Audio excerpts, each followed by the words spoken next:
Hey, Chris, we're ready. I'm ready. Hey, are we live? Yes. Yeah. Hello, everyone. Welcome to the third GOP debate. I'm here with Dr.SHIVA Ayodura, and we're going to be I'm going to be bird dogging the questions over from the third GOP debate in Miami. So with that, we'll get started here with the first question. Why should voters support you over Donald Trump? It's a great question. By the way, welcome, everyone. This is Dr. Shiva Ayodura. This is the third set of questions we're doing for the GOP debate. First of all, everyone needs to understand that not only Donald Trump, but every other candidate up there does not represent America. They all work for Israel. That's number one reason that people should recognize that. None of these people, including Donald Trump, work for the American worker. And if you go back and look at 2020, you'll see the stark difference between me and Donald Trump. I was the engineer, the scientist, a hardworking guy on the ground who was fighting lockdowns. I was on the streets building massive number of protests. We ran at least 5 different protests, mobilizing people to fight the lockdowns while Donald Trump was promoting lockdowns, number one. Number two, Donald Trump ran on a campaign of lock her up, drain the swamp, and build the wall, none of which he did. And many of us, including myself, we believed that Donald Trump was going to lock her up, drain the swamp, and build a wall. And I gave him lots of money. I put up many, lawn signs up for him in the bitter cold, and he delivered none of it. So I had, with all truthfulness and with my own integrity, had to remove my support for him. And we did a video called "Was Trump the Swamp?", which he definitively was. He set up the January 6 people as a honeypot to get caught and thrown in jail. Who got thrown in jail? Donald Trump supporters, not Hillary Clinton. This man does not live up to his word. Why? Because he's never had to live up to his word. Compare Donald Trump to me in a very singular area, Chris, is that just about work. This guy was given $200 million worth of property by his father. $200 million worth of property by his father. If he was just a dumb fuck and didn't do anything with that property, it would easily have been worth, would have gone up by, 10 to 20%, which easily would have grown or doubled, which easily would have become around $2 billion. Instead, his balance sheet was about $1 billion with $2 billion in debt. He was a negative billionaire. This guy is not real. He's a billionaire on the phone. He's a reality show billionaire sitting in his desk holding a phone as though he's striking deals. Compare that to me. I came from nothing, bottoms up. I have 4 degrees from MIT, started 7 successful companies, actually gave jobs to people, and actually innovated things. From as a child, created the first email system, created the first portal for artists to go direct, and then created EchoMail, a company we grew to around $250 million. And now I run a company called Cytosolve, which is eliminating the need for animal testing and discovering medicines based on traditional medicines, and honoring indigenous medicines. And we've right now gone after 25 major diseases, and we've created solutions which come from natural products, not these pharmaceutical drugs which destroy people. Donald Trump promoted pharmaceuticals. He promoted remdesivir. He promoted the vaccine, all of which have been killing people. Bottom line is there's a huge difference between me and Trump. I work for a living and he doesn't. I walk the walk. He just talks the talk, period. Yes, clearly not one of us. And if you can maybe expand on this a little bit, how do you think we got here where people are brainwashed into thinking that Donald Trump represents the American people? Well, the reason we got here is because of all the other people on that GOP debate stage right now. None of them work for a living. Okay, they're not that different than Donald Trump, right? And we really need to look at the culture that has been created with a reality show culture and a celebrity culture and the Hollywood culture. These are the same people who hang out with Epstein. These are the same people who are Zionists. Recently, there was a survey, a petition. 2 petitions were running, Chris. One petition was saying, yes, we should go bomb the hell out of the Palestinians and butcher them. Essentially, that's what it said, right? The other petition said we should not do that. Well, the first petition was signed by all the A-list actors in Hollywood. When I was out in Hollywood, you find out there's a caste system there. The A-list, B-list, and C-list, okay? Meghan Markle was, for example, a C-list actor, okay? A-list actors are people like, Gal Gadot, okay? Who's Wonder Woman, who's a rabid Israeli Zionist scumbag, okay? She was one of the first signers of that petition. All the A-list actors signed that petition. Why? Because they have to suck Zionist cock, as I say. That's the way we should call it. They all have to suck Zionist cock. Every presidential candidate except me sucks Zionist cock. And that may not sound presidential, but in fact, it's very presidential, because I represent the American worker who does not want us to be cocksuckers of Zionism. We have to recognize that Donald Trump sucks Zionist cock, Nikki Haley sucks Zionist cock, Vivek the Snake sucks Zionist cock, Chris Christie, Booby fucking Kennedy, Joe Biden, all of these people. The only people that don't suck Zionist cock are the American workers who are being screwed. And I'm an American worker. I'm one of us. But Donald Trump is no different than any one of them. They all serve Israel. Bernie Sanders, for example, is an Israeli citizen. Anthony Blinken is an Israeli citizen. All of these people are Israeli citizens. The head of the CDC is an Israeli citizen. All of these people work together against the American working people. So if we're going to free Palestine, and by the way, there's a lot of liberal Zionists who are out there saying, ceasefire, peace now. Well, you know what? I've seen that for 40 years. It doesn't get us anywhere. All that ceasefire does is let Israel pull back, renew, and then go bomb the shit out of the Palestinians again. The only way to end this is we must end the occupation. Ending the occupation means beginning with ending the occupation of America by Zionism. Zionists have taken over every seat of power of the United States. And if we're going to free Palestine, we must end the occupation. And if there's anyone who should get military aid, it should be the Palestinian people. I'm not talking about Hamas, by the way, all those morons who think Hamas represents the Palestinian people. Hamas was created by Israel. So when you see Hamas, replace it with Israel. But Donald Trump and every one of those candidates is all the same. And we've gotten here because Zionism has hijacked the United States.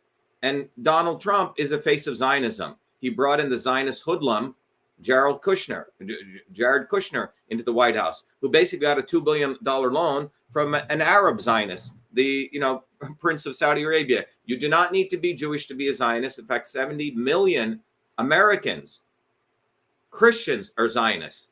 All right? There's only 14 million Jews. So let's get it clear. Zionism is a racist political ideology, which is anti-American, which is anti-human, and it's anti-Semitic. Yes, yes. And speaking of Israel and Hamas, the second question, the Israel-Hamas war is barely a month old. Tonight, Israeli troops are fighting inside Gaza City with over 200 hostages who remain captive there, and civilian casualties mount inside Gaza. As President of the United States, what would you be urging Prime Minister Benjamin Netanyahu to do at this moment? Well, first of all, we have to understand Netanyahu is the extreme face of Zionism, okay? And he was allowed to do this by American Zionists because there's 200 million, trillion, not million. I was off by, 1 million, 6 zeros. There's 200 trillion cubic feet of natural gas in the occupied territories of Palestine and Gaza. There's multiple billion barrels of oil. And so we have to recognize that Palestine represents immense strategic value to British and U.S. imperialism as a strategic port, as a strategic place to essentially, control the entire Middle East. Now, Zionism and imperialism met in 1948 through the Balfour Declaration, which allowed to take this Zionist philosophy, political ideology, and bring it into Palestine to create this ruckus so Britain and the United States could get that military base. That's what this is all about. So we need to recognize that the Netanyahu comes from that lineage. He was a young man, quote unquote, a young man at the time they started bombing the Palestinians. He was a fighter plane pilot. His mentors were people like Menachem Begin. Menachem Begin was the first prime minister of Israel, and he was he was trained, listen very carefully, by Mussolini's brown shirts, okay, which are the Nazis of Italy. Zionism is racism in the service of imperialism. Netanyahu is just one gross reflection of that. But don't forget the liberal Zionists like fucking Bernie Sanders, and that's what he is. He wanted to support the butchering, and then he says, ooh, we need to get Netanyahu out, but we need to put someone else in. It doesn't matter who's in. They're all Zionists who want to butcher the Palestinian people. But more importantly, Zionism cares more about Zionism than the American worker. And so it's really not about Netanyahu, Chris. They're going to try to make him be the evil person. And he is an evil piece of shit. Okay. On October 7th, everyone should go look at my tweets where I called out Netanyahu as a piece of shit who was about to have a civil war. 2 weeks before October 7th, there were massive rallies in Israel against him. 100,000 people showed up. And yet the United States supported him. The United States supported him to actually create Hamas and fund Hamas. And so we'll get more into this, but the bottom line, it's not about Netanyahu. It's about what the American people want. And if you look at the United States Constitution, the Declaration of Independence, the values in there do not match the values of Zionism. If we should be giving military aid to anyone, it should be the Palestinian people. We should be arming them against Zionism so they could defend themselves. We just sent we approved $14.5 billion aid to Netanyahu's regime. Well, 52% of Americans are against sending weapons. 65% of young people under the age of 33 are also against sending weapons to Israel. But 97% of the Senate voted for it. So you have to realize that we don't have freaking democracy in the United States. We're run by a bunch of fucking fascists who run every aspect of the United States system, and it's called Zionism. And this is why 35% of young people are clinically depressed as of today. And that is by a Gallup poll. So we don't follow democracy. Every one of those scumbags on the stage, including Booby fucking Kennedy, Joe Biden, do not represent the American people. I'm the only candidate who has the balls and the conviction to speak up against Zionism because I am one of the American workers. I'm one of us. And it's time that everyone listening to this recognize the level of shadow banning I also undergo, Chris, the level of censorship I undergo. People have told me that they will follow me on Twitter and boom, the follow goes away. I have many, many records of this. The only way forward is a bottoms-up movement. And everyone should know this Saturday, November 11th at 11 a.m., 11/11 at 11 a.m., we're hosting a massive demonstration in Harvard Square because the belly of the beast is Harvard, which creates and promotes all of these Zionists, which get put all over the world. I look forward to seeing that event. We'll go on to the next question. Given attack by Iranian-backed proxy groups on U.S. military bases in Syria and Iraq, attacks that wounded approximately 24 of our U.S. servicemen, do you support the use of military force by the United States against Iran? Well, first of all, we should step back. What the fuck are we doing in the Middle East? Why are we going and provoking people? Why are we starting these imperialist wars? Why are we putting dictators into these countries? You look at the history of U.S. imperialism starting since at least 1948, when Israel was created. It's exacerbated. We go support dictators like Allende in Chile, who butchered all of his people. We go supported a bunch of Central American dictators. We went and supported Saddam Hussein. All right.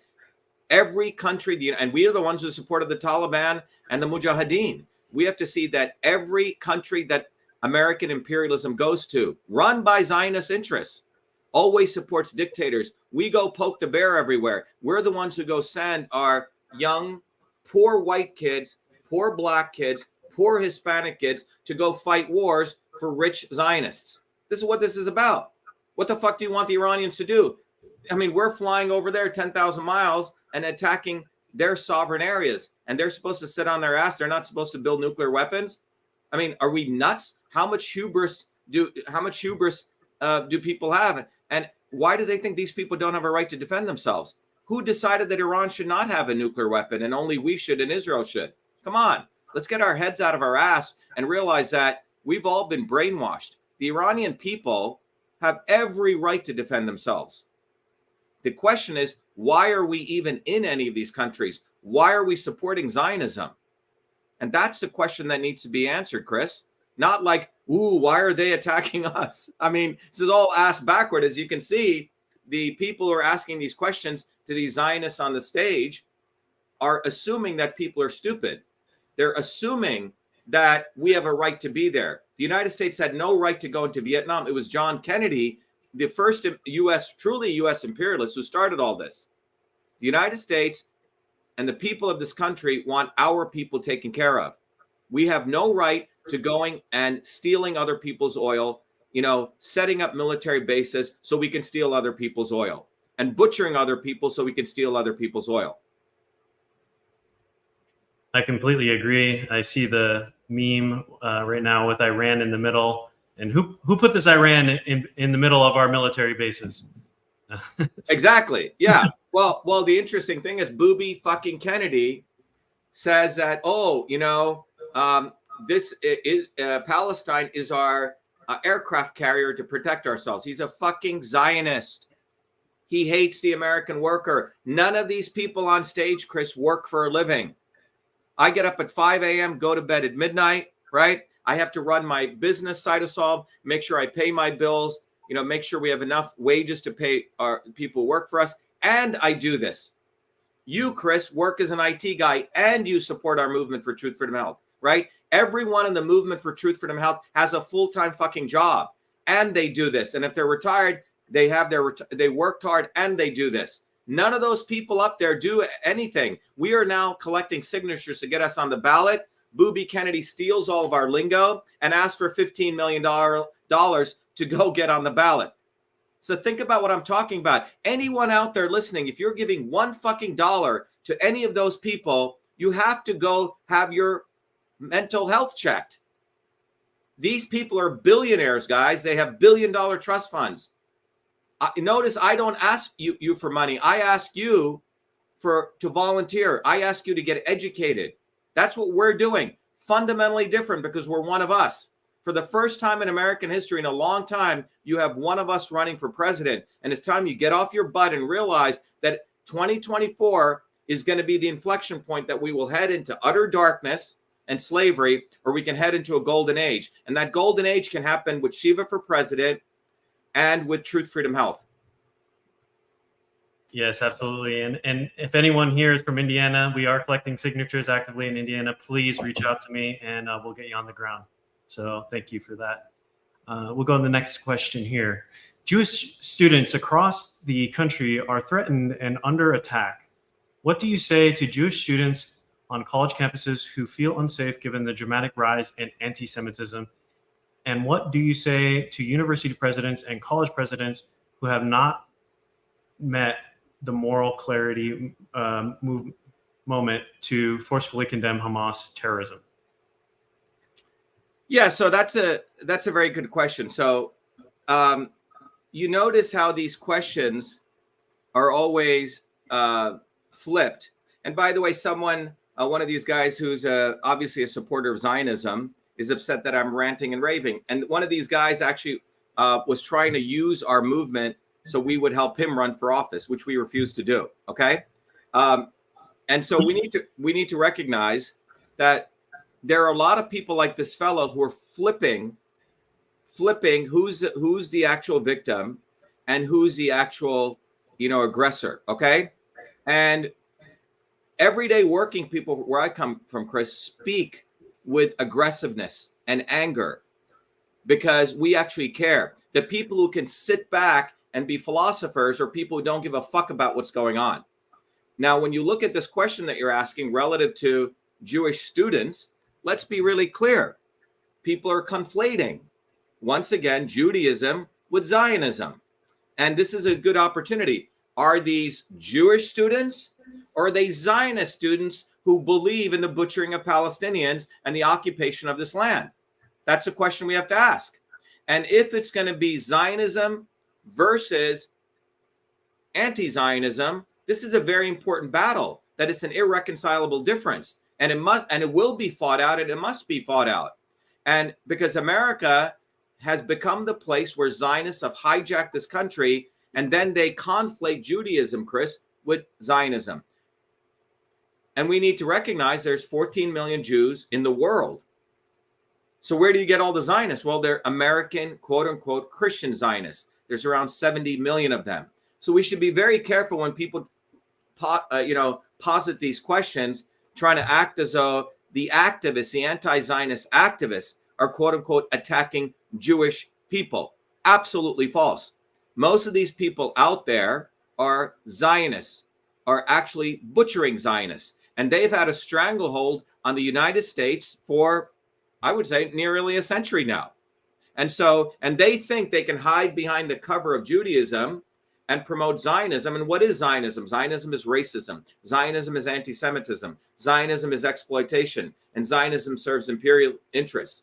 And, boo-hoo to the Zionists who are now concerned that people like our movement are clearly exposing the difference between Zionism and Judaism. And there are many, many actual Jews who are anti-Zionist.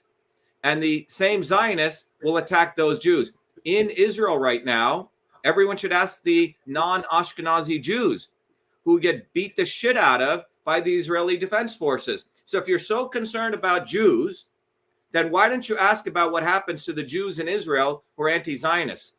Why don't we talk about that? But we won't talk about that because these people really don't care about Jews. They're just using Jews to promote Zionism.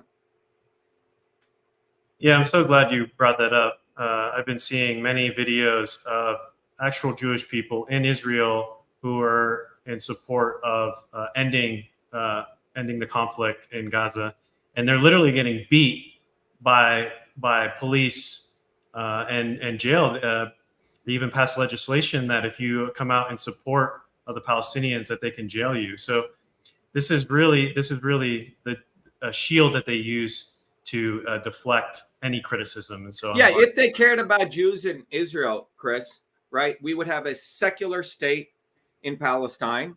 And many of the real Jews have talked about it. It should be called Palestine.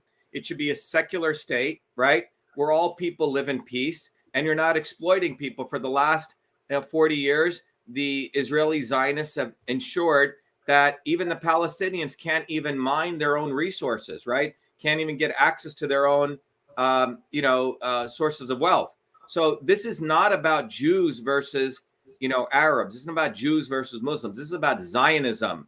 And you don't have to be Jewish to be a Zionist. So do not let anyone bamboozle you by saying, oh, the poor Jews are being attacked. Bullshit. Bullshit, bullshit, bullshit, bullshit, bullshit, and bullshit. Bullshit. Bullshit. Yeah, there's a lot of bullshit to go around. Yep. And to keep the bullshit going, let's go with another one. Would you cancel visas of foreign students who are studying at universities in the United States who support Hamas? Okay, you know who we should? Yeah, well, remember, Hamas is Israel. So if they support Israel, yes, we should do the following. We should cancel anyone in the United States Congress who has dual citizenship with Israel, right? And that Bernie Sanders should be thrown out of office. And there's around 355 people in Congress who are backed by AIPAC. And when we should really do an analysis of all the people in Congress, all the people in government who have dual citizenship with Israel, and they should be, first of all, thrown out, canceled. Let's start there. Then let's go down to understand that the concept of dual citizenship with Israel, Chris, should not be allowed. Many people forget, right after when 9/11 took place, NBC, a mainstream media news thing, did almost a 45-minute analysis, and it was clear that Israel was involved in blowing up, the twin trade towers. And this is not conspiracy. This was an actual newscast that was done, and that has been removed. So it is Israel and Mossad which should be thrown out. And we should talk about all the students in America who work for Israel and Mossad in universities. They should be thrown out. That's where we should start. And by the way, Hamas was created by Israel. Repeat, starting in the 1980s, Hamas was funded. A brigadier general in the Israeli army was one of the architects of Hamas. 2 years ago, Yossi Cohen, who was the head of Mossad, was in Qatar, telling the Qataris to keep funding Hamas.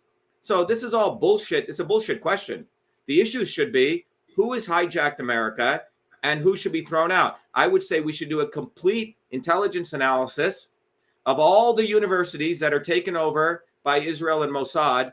And there are many, many students in American universities, many professors in American universities who are funded by Israel and Mossad. In fact, they probably are citizens of Israel and Mossad. That's why everyone should come to our protest, our march at Harvard Square on November 11th, Saturday, because we're going to expose Harvard and all these universities for what they are. They are the breeding grounds for Mossad. They're the breeding grounds for Zionism. Yes, I hope everybody attends that event. I'm looking forward to it. We'll go on to the next question here. Last month, a 6-year-old Palestinian American boy was killed in Illinois by his landlord, and the boy's mother was also stabbed more than a dozen times in what has been charged as a hate crime. What do you say to Muslim Americans who are also feeling afraid for their safety right now? Yeah, so I think it was a Palestinian boy who was stabbed, right, Chris? Yes, and the mother, I believe, as well. Yeah, so look, these questions, we have to really understand who's asking these questions. What news channel is this on? Is this on Fox? I'm not sure. I just know it's out of Miami. Yeah, so anyway, we have to understand that the entire debate there that you're watching tonight is supported by Zionists, okay? The Zionist media is the one that's doing these debates. Any of the questions that are asked here are put into the context as though any of these people actually care about anyone being killed, Jewish people or Palestinians. They don't give a damn about any of these people. What they do care about is ensuring that Zionism prevails. The swarm continues to use Zionism. They want to ensure that a military base in the Middle East, which is AKA Israel, continues, and that we subjugate Jews and Palestinians, and more importantly, the American people are the ones who are paying for this. So any of these crocodile tears for Jewish people being attacked or crocodile tears for Palestinians are just trying to be balanced. That's what this question is, trying to balance the previous question. Okay, we gave something concerned about Jewish students. Let's give something about Palestinians. But let's be clear, Chris, it's all bullshit. These people don't give a fuck about anyone. What they care about is making sure they get their ad revenue, right? They care about making sure that Zionism prevails. They care about making sure that Zionism is instantiated into every aspect of American culture, and American working people who are not Zionists are subjugated. So that's where this is about. So obviously, no one wants to see crime, take place like this. But these people don't care about crime. They perpetuate this crime. They guarantee you there will be many false flags in the United States. Maybe there'll be a shoot up and they'll say, ooh, a Palestinian went and shot up people. He was waving a Hamas flag. They love that because they want the American working people to not to be able to distinguish what Zionism is. Since 1948, the amount of propaganda that people have gotten not to be able to understand Zionism and equate it to Judaism, and as though Israel serves the interests of the American people, is what they're about. Because Zionists have taken over the political system, the financial system, Hollywood, the entertainment, all aspects of this. So they don't give a damn about a Jewish person being killed or a Palestinian person being killed. I do. I'm the only presidential candidate who does. And because I do, the solution for this is not one fucking penny to Israel. Cut it all off today.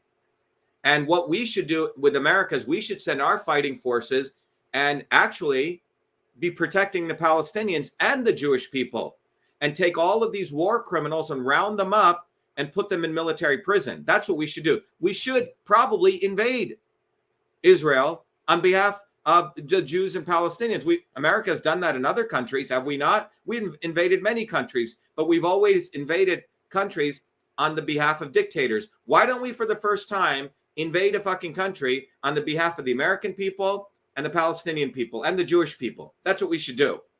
And we would lose a lot less blood, and the soldiers fighting there would actually be doing a noble deed.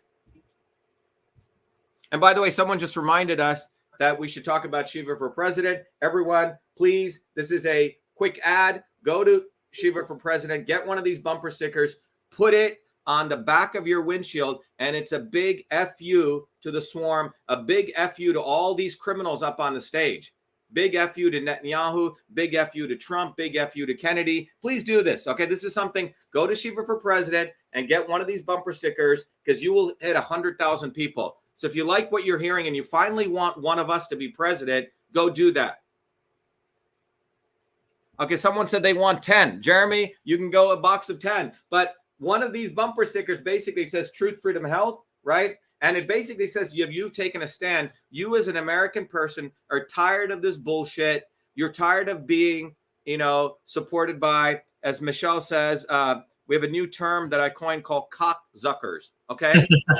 Zuckers, those people, Zionists who suck Zionist cock, okay? You do not want to support cock-zucking, okay? You want to rise up as an American who has the Constitution, the Declaration of Independence, and you finally want an American in there. That's who I am.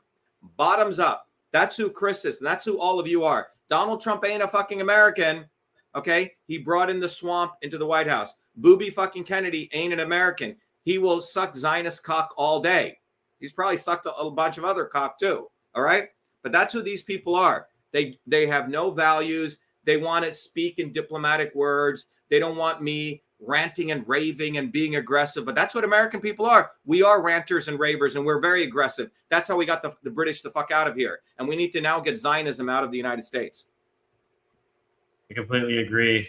And if you agree, buy a bumper sticker, because your children's lifespan is on track to be less than yours. So if you don't act now, your children can look forward to a shorter life. Everyone should go to Shiva for President. Get those bumper stickers. If you want to donate money, do that. But know that I can't take money for nothing. When you donate, I send you books. I send you courses. So you get unenslaved. That's what I do. They just want to take your fucking money and put it and give it to their consultants. By the way, I heard Booby fucking Kennedy's entire campaign staff left. His campaign manager left. He's got a CIA person now running his campaign. Fuck you, Booby. A lot of cock-zucking going on in that. A lot of cock-zucking. Cock-zucking. That's a new term. It should go into the Webster Dictionary. I was the first to coin it. C-O-C-K, zucking. Cock-zuckers. That's what these people are. Everyone on stage is a cock-zucker. Alrighty, we'll move on to the next one here. The United States has given Ukraine financial and military support since the war began more than 600 days ago. President Zelensky said on Sunday, if Russia isn't stopped now, the price will be higher for the United States, and America would be forced to send your sons and daughters to defend NATO countries. Where do you stand on more funding for Ukraine? Okay, as the president of the United States, first of all, we would remove all funding from Ukraine, step one. We would get out of NATO. We would get out of the World Economic Forum. We would get out of all these nonsensical organizations, which are all cock-zucking organizations, okay? All of them we would leave. But more importantly, we would make sure all of our young people, we would support them in not fighting any of these wars. And anyone right now in the military, as your future president, I'm going to tell you, do not go fight these wars, okay? And I would fully support your conscientious objection to fighting these wars. If you're a mother or a parent and you have your son in uniform, tell them don't go fight these wars. They're not fighting for America. They're fighting for cockzuckers. That's what they're fighting for. They're fighting for cockzuckers and Zionists. They're not fighting for America. They're fighting for Zionism. They're fighting for the swarm. They're fighting for imperial interests. So for God's sake, do not have your kids go fighting these wars. We know in Vietnam, it took people almost 10 years to wake up and realize this. At the height of the Vietnam War, Chris, a lot of people don't know this. But by the way, who went to fight for Vietnam? I don't think many Zionists were on the front line. Do you? How many Zionists were fighting on the front line? I would say no one. But there were probably Zionists being officers or commanders. And at the height of the Vietnam War, 20% of the casualties, 20% of the casualties in the Vietnam War were the infantry soldiers, poor whites, poor blacks, poor Hispanics, taking their guns and shooting their own commanding officers. That was called fragging, because people realized they were fighting a war that made no sense, killing poor yellow people who had the same interests as they did. Okay, they were hardworking people. So again, I get back to the central thesis. None of these people are one of us. I'm one of us. You're one of us. We've come from below. Fuck these people. Do not fight their wars. Get unbrainwashed. Again, realize 35% of young people today are clinically depressed, and 65% of them do not want to send weapons to Israel. That's who I'm speaking to.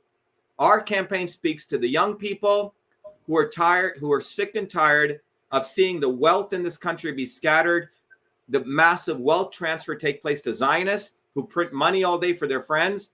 And that's what we're here to stop. If we want to truly save America, then there's only one movement that can do that: Truth, Freedom, Health, and Shiva for President, period. Yeah, and I think you should expand on that a little bit more. As we know, you say often the executive branch is corrupt, the judiciary is corrupt, and the legislative branch is corrupt. So how do you even expect to make a change if you were to be miraculously elected president of the United States?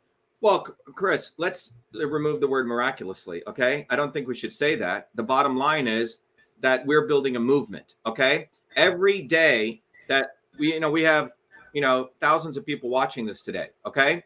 Every person who watches this and gets this, that's a win for our movement. That's a win for the presidency. If someone like me, who truly represents the people, truly is to win the presidency, it's going to come from a movement. And the movement that we're building and growing is a win every person that joins it and gets it. So it's a victory. And the miracle here is the fact that America allowed me and my parents to come here when I was a child and be able to prosper, get those degrees at MIT, create those businesses, create those jobs. That's the America that I grew up in, right? I did landscaping, I did mowing lawns. I played baseball like every other kid. But I grew up around hardworking immigrants and people who grew up here. By the way, everyone's an immigrant, all right? All of us are. Just depends on when you came. But it was these immigrants who built this country. And we need to recognize that the only way that we're going to ever win is by building a movement and growing the movement for truth, freedom, health. It's the only solution that we have on the table, Chris. I completely agree. I think people need to put the ownership back in and take control of their lives and have personal accountability. Great. So while we're waiting for the next question, I guess, here we go. And we are ready. Many Republicans believe the Chinese Communist Party and General Secretary Xi Jinping, I'm guessing, is an existential threat to the United States. The flashpoint is Taiwan.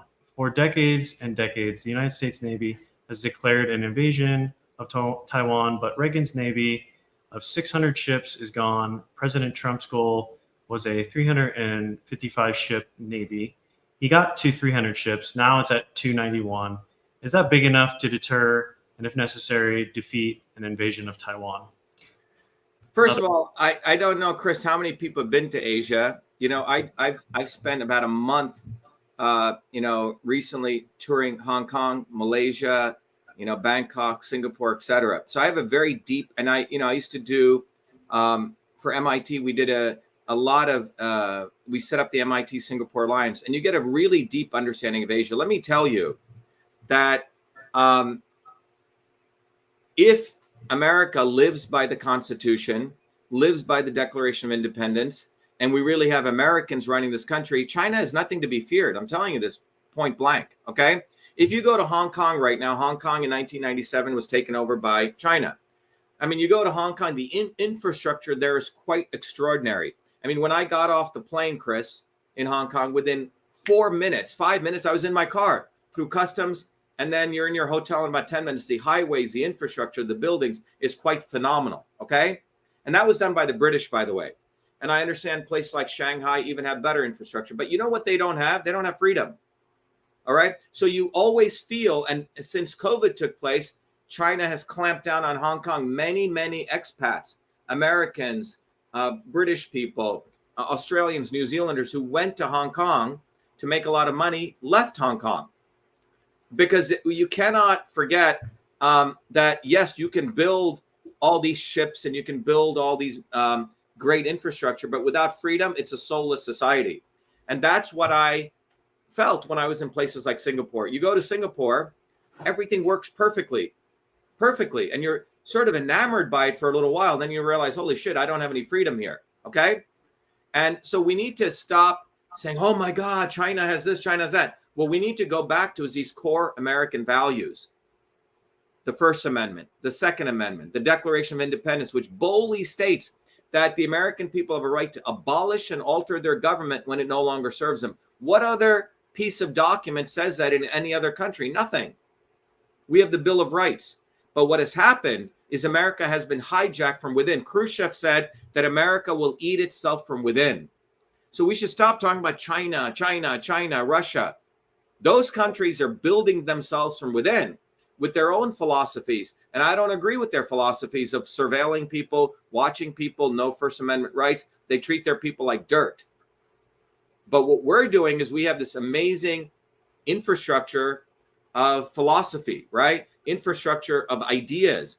And that infrastructure of ideas is far more powerful when combined with people actually being active citizens and not letting ourselves be hijacked by Zionists. Mike Johnson is a fucking Christian Zionist fanatic. The first day that he gets into office, what does he do? He passes a proclamation to support Israel. The first thing he should have done is pass a proclamation to fix the infrastructure in the inner cities in this country. But you see what's going on? We're worried about other people. And whenever you see leaders pointing the fingers at other countries like Netanyahu did, Netanyahu pointed the fingers at Hamas because he was going to be overthrown. This is what should really alert people. Why don't we hunker down, stop these ridiculous wars, build the infrastructure of the United States, get rid of the Fed, get rid of all these people who are dual citizenships with Israel, and build the infrastructure of this country, which was innovation, freedom, great science, right? That's what we should get back to. And the only person that can do that is me, because I've done that. I'm an engineer, a scientist. I walk the walk. So all this fear about, China will keep making all their, ships. But I can tell you this, that most of the people who are in China and the working people don't have loyalty to China. They would love to see the United States liberate them one day. Who wants to be working like a dog all day? And they have cancer cities in China. All right. So instead of talking about the real enemy is the Zionists in the United States, the swarm, the academics who are prostitutes in the United States, the Fed, the bankers. Let's talk about the real enemies. We don't need to talk about China. Let's talk about the enemies right here within and get rid of them. Yeah, as you were speaking on that, I noticed another trend. This seems like the second debate in a row where everything is pointing the finger rather than reflecting and looking at oneself and making the hard choices that need to be made here first at home. I mean, we have the American lifespan. If you have a child today, and Chris, you may want to bring that up. If you look at that lifespan that Chris is showing, there's a graph there. The American lifespan is going down. If you have a child today, your child is going to have a shorter lifespan than you. Did China create that? No. What created that? That was created by United States politicians on the left and the right and quote unquote independents. So we live in a surveillance state right now. We think Elon Musk is an innovator. Come on, guys. The guy's a fucking fool. Okay. Where government ends and Elon Musk begins, nobody knows. The backdoor portal to Twitter exists. It was my lawsuit that exposed that. And they conceal our lawsuit. Jim Jordan, another Zionist scumbag, conceals our lawsuit. He did the whole weaponization of government, Chris, but he never talked about our lawsuit. Why? Because it gives credit to a person who's not on the inside, who actually did the work. Yeah, and I think it's important to bring up that you're so dangerous that they can't even criticize you. It's like you're literally Voldemort. They can't speak your name. Well, not only that, it's not only me. We have a massive movement. About 500 million people throughout the world know about our movement, know about Dr.SHIVA for president. We have 500,000 people in 120 countries who have been galvanized by our movement, who've gotten the training. That's what fears them. So they have to ignore us. And then they have to have Booby fucking Kennedy. By the way, Booby Kennedy sends his people to our events, steals our content. For example, declare your independence is our campaign slogan since 2017. He stole that and takes it at his, but he will not say declare your independence from Zionism. Because he's a cocksucker. Yeah, he's a cocksucker. So you touched on this briefly. Hey, John, you should make a T-shirt called "Are You a Cocksucker?" Okay, I'm sure it'll sell.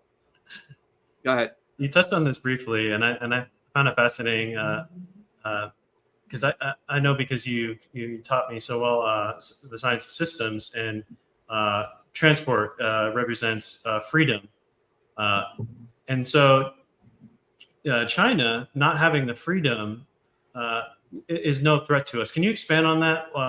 Yeah. So again, this is, by the way, everyone should go to truthfreedomhealth.com. If you want to support everything we're doing, go there. It's a way you support yourself and you support our movement. Go there, become a Truth Freedom Health Warrior Scholar. If you go to Shiva for President, you can donate to our campaign and we give you that. Okay. But what we teach are the principles of governance, the principles of how your body works, the principles of every system on the planet. And there are 9 principles, Chris, and anyone can learn this. You don't have to go to MIT. I took this knowledge and I brought it to people. But 3 of those principles are foundational principles you can use to understand how every system in the universe works. Transport, conversion, and storage, or sometimes called infrastructure, structure. Transport, conversion, infrastructure, structure. By the way, you won't have any other presidential candidate giving you this kind of education. They'll just keep asking you for money. So if you look at those 3 principles, you guys may want to write that down in a triangle: transport, conversion, storage. Transport is related to freedom. Our movement, Truth Freedom Health, comes from scientific principles. Transport occurs everywhere in the universe. Right now, your body is transporting blood, circulating blood. That's a transport phenomenon, right? If you have some constrictions in blood, you're going to die, right? If you can't breathe, the movement of air, that's transport. If you don't have airflow, you're going to die, okay? Well, freedom is that aspect, the movement of us, information, right? The ability to speak openly and not get thrown off Twitter like I was because I exposed the government. The freedom to move from one place to another without having to carry ID cards like the Gazan citizens have to do. They can't go from one side of Gaza to the West Bank without getting authorization. That's not freedom, okay? That's what the United States is fighting for, all right? We support freedom. Netanyahu supports, oppression and imprisonment. So the transport concept, Chris, is related to freedom. So you can judge a society. How much transport do they have? How much freedom do they have? That's one way. But there's 2 other principles. Conversion, Chris, is the aspect of taking something from one form and converting to another. Again, your body does that right now. It takes oxygen, you breathe it in, and the alveoli convert the oxygen, right? They give your red blood cells oxygen, and they pull out CO2, and you breathe out CO2. That's a conversion process. Your body does that when you eat something, you digest it. Your car does that. You put in gasoline, it converts it to mechanical motion. Well, conversion is also the process of science. You take all sorts of ideas, hypotheses, you apply the scientific method, and you get truth out of that. Truth is really a verb. So our movement is based on freedom, transport, but also truth. And you can judge a society, a culture, by do they have freedom, transport, and how much great science do they have? How much great innovation do they have? Innovation is a process of taking all sorts of crazy business ideas and seeing which one actually becomes a viable business. All right. So that's the conversion process. And the third process, Chris, is structure or infrastructure or storage, right? How much highway systems does do they have good water systems, right? Do they have good educational systems, right? Healthcare systems, that's the infrastructure. And in our body, the infrastructure is our bones, right? The thing that holds us up, that gives us good posture, right? Muscles, right? Our fascia. In a building, it's the beams of the building. So if you want to have a powerful system, it has to have transport, freedom. It has to have conversion, right? Truth and science and innovation. And it has to have structure and infrastructure. 3 very powerful principles, right? So I have a very deep understanding of how we create a society. Engineers understand this. Electricians understand this. Plumbers, working people understand transport, conversion, storage, truth, freedom, health. You know who doesn't understand it? None of those scumbags on stage, because they don't work for a living. They don't even know what the fuck I'm talking about. All they want to do is to suck Zionist cock all day and get elected. That's they only live by one principle. Get elected, serve Zionism, get elected, serve Zionism, get elected, serve Zionism. Make money. They don't give a damn about the American people. They don't give a damn about the Palestinian people. They don't give a damn about the world. That's why our protests that we're planning, for this Friday, it's a very bold move we're doing, because many of you know that what occurred was this fool Bill Ackman who, by the way, as I understand from people who actually do investment, he just got lucky. He's not really that bright. But he was saying that the protesters at Harvard, the young students, should all not be given jobs because they protested against Zionism. And let me just share the screen here, Chris. But we are calling upon all people of goodwill, right, to descend upon Harvard Square at 11/11, November 11th at 11 a.m., Harvard Square. And it's March on Harvard, Zionism's headquarters. And we have to recognize, if we want a free Palestine, we should stop. We should recognize that all of these namby-pamby liberal Zionists who say ceasefire, peace now, they're not going to get free Palestine without freeing America. America has been occupied by Zionism. And I hope everyone comes. We'll be streaming it live, but show up live in person. We need people there in person. I will be giving an actual tangible solution, Chris, how we end the genocide of the Palestinians and the enslavement of the working people here. Now, we'll be talking about an actual solution, how we do this, Chris. So it's going to be very powerful. We're going to give an actual solution on how everyone can participate in freeing ourselves, freeing America, freeing Palestine, freeing the world. Yes, I can't wait. And I encourage everyone to join Dr. Shiva at Harvard Square on the 11th at 11 a.m. And I also encourage all Jewish students to come out there, because I'm sure there are many Jewish students, believe it or not, who do not support Israel bombing and butchering Palestinians. Right. But it's what's unique about our demonstration is that it's boldly saying it's anti-Zionist. Okay. And it's not about ceasefire. You look, since 1980, I've led many protests against these Zionist criminals. And always those protests get diminished by these liberal Zionists who say ceasefire, ceasefire. Ceasefire means shit. Ceasefire means, okay, Israel gets to go back, renew, and then go do more bombing. If not now, 5 years from now. The occupation must end. But the occupation is not only in Israel. It's right here.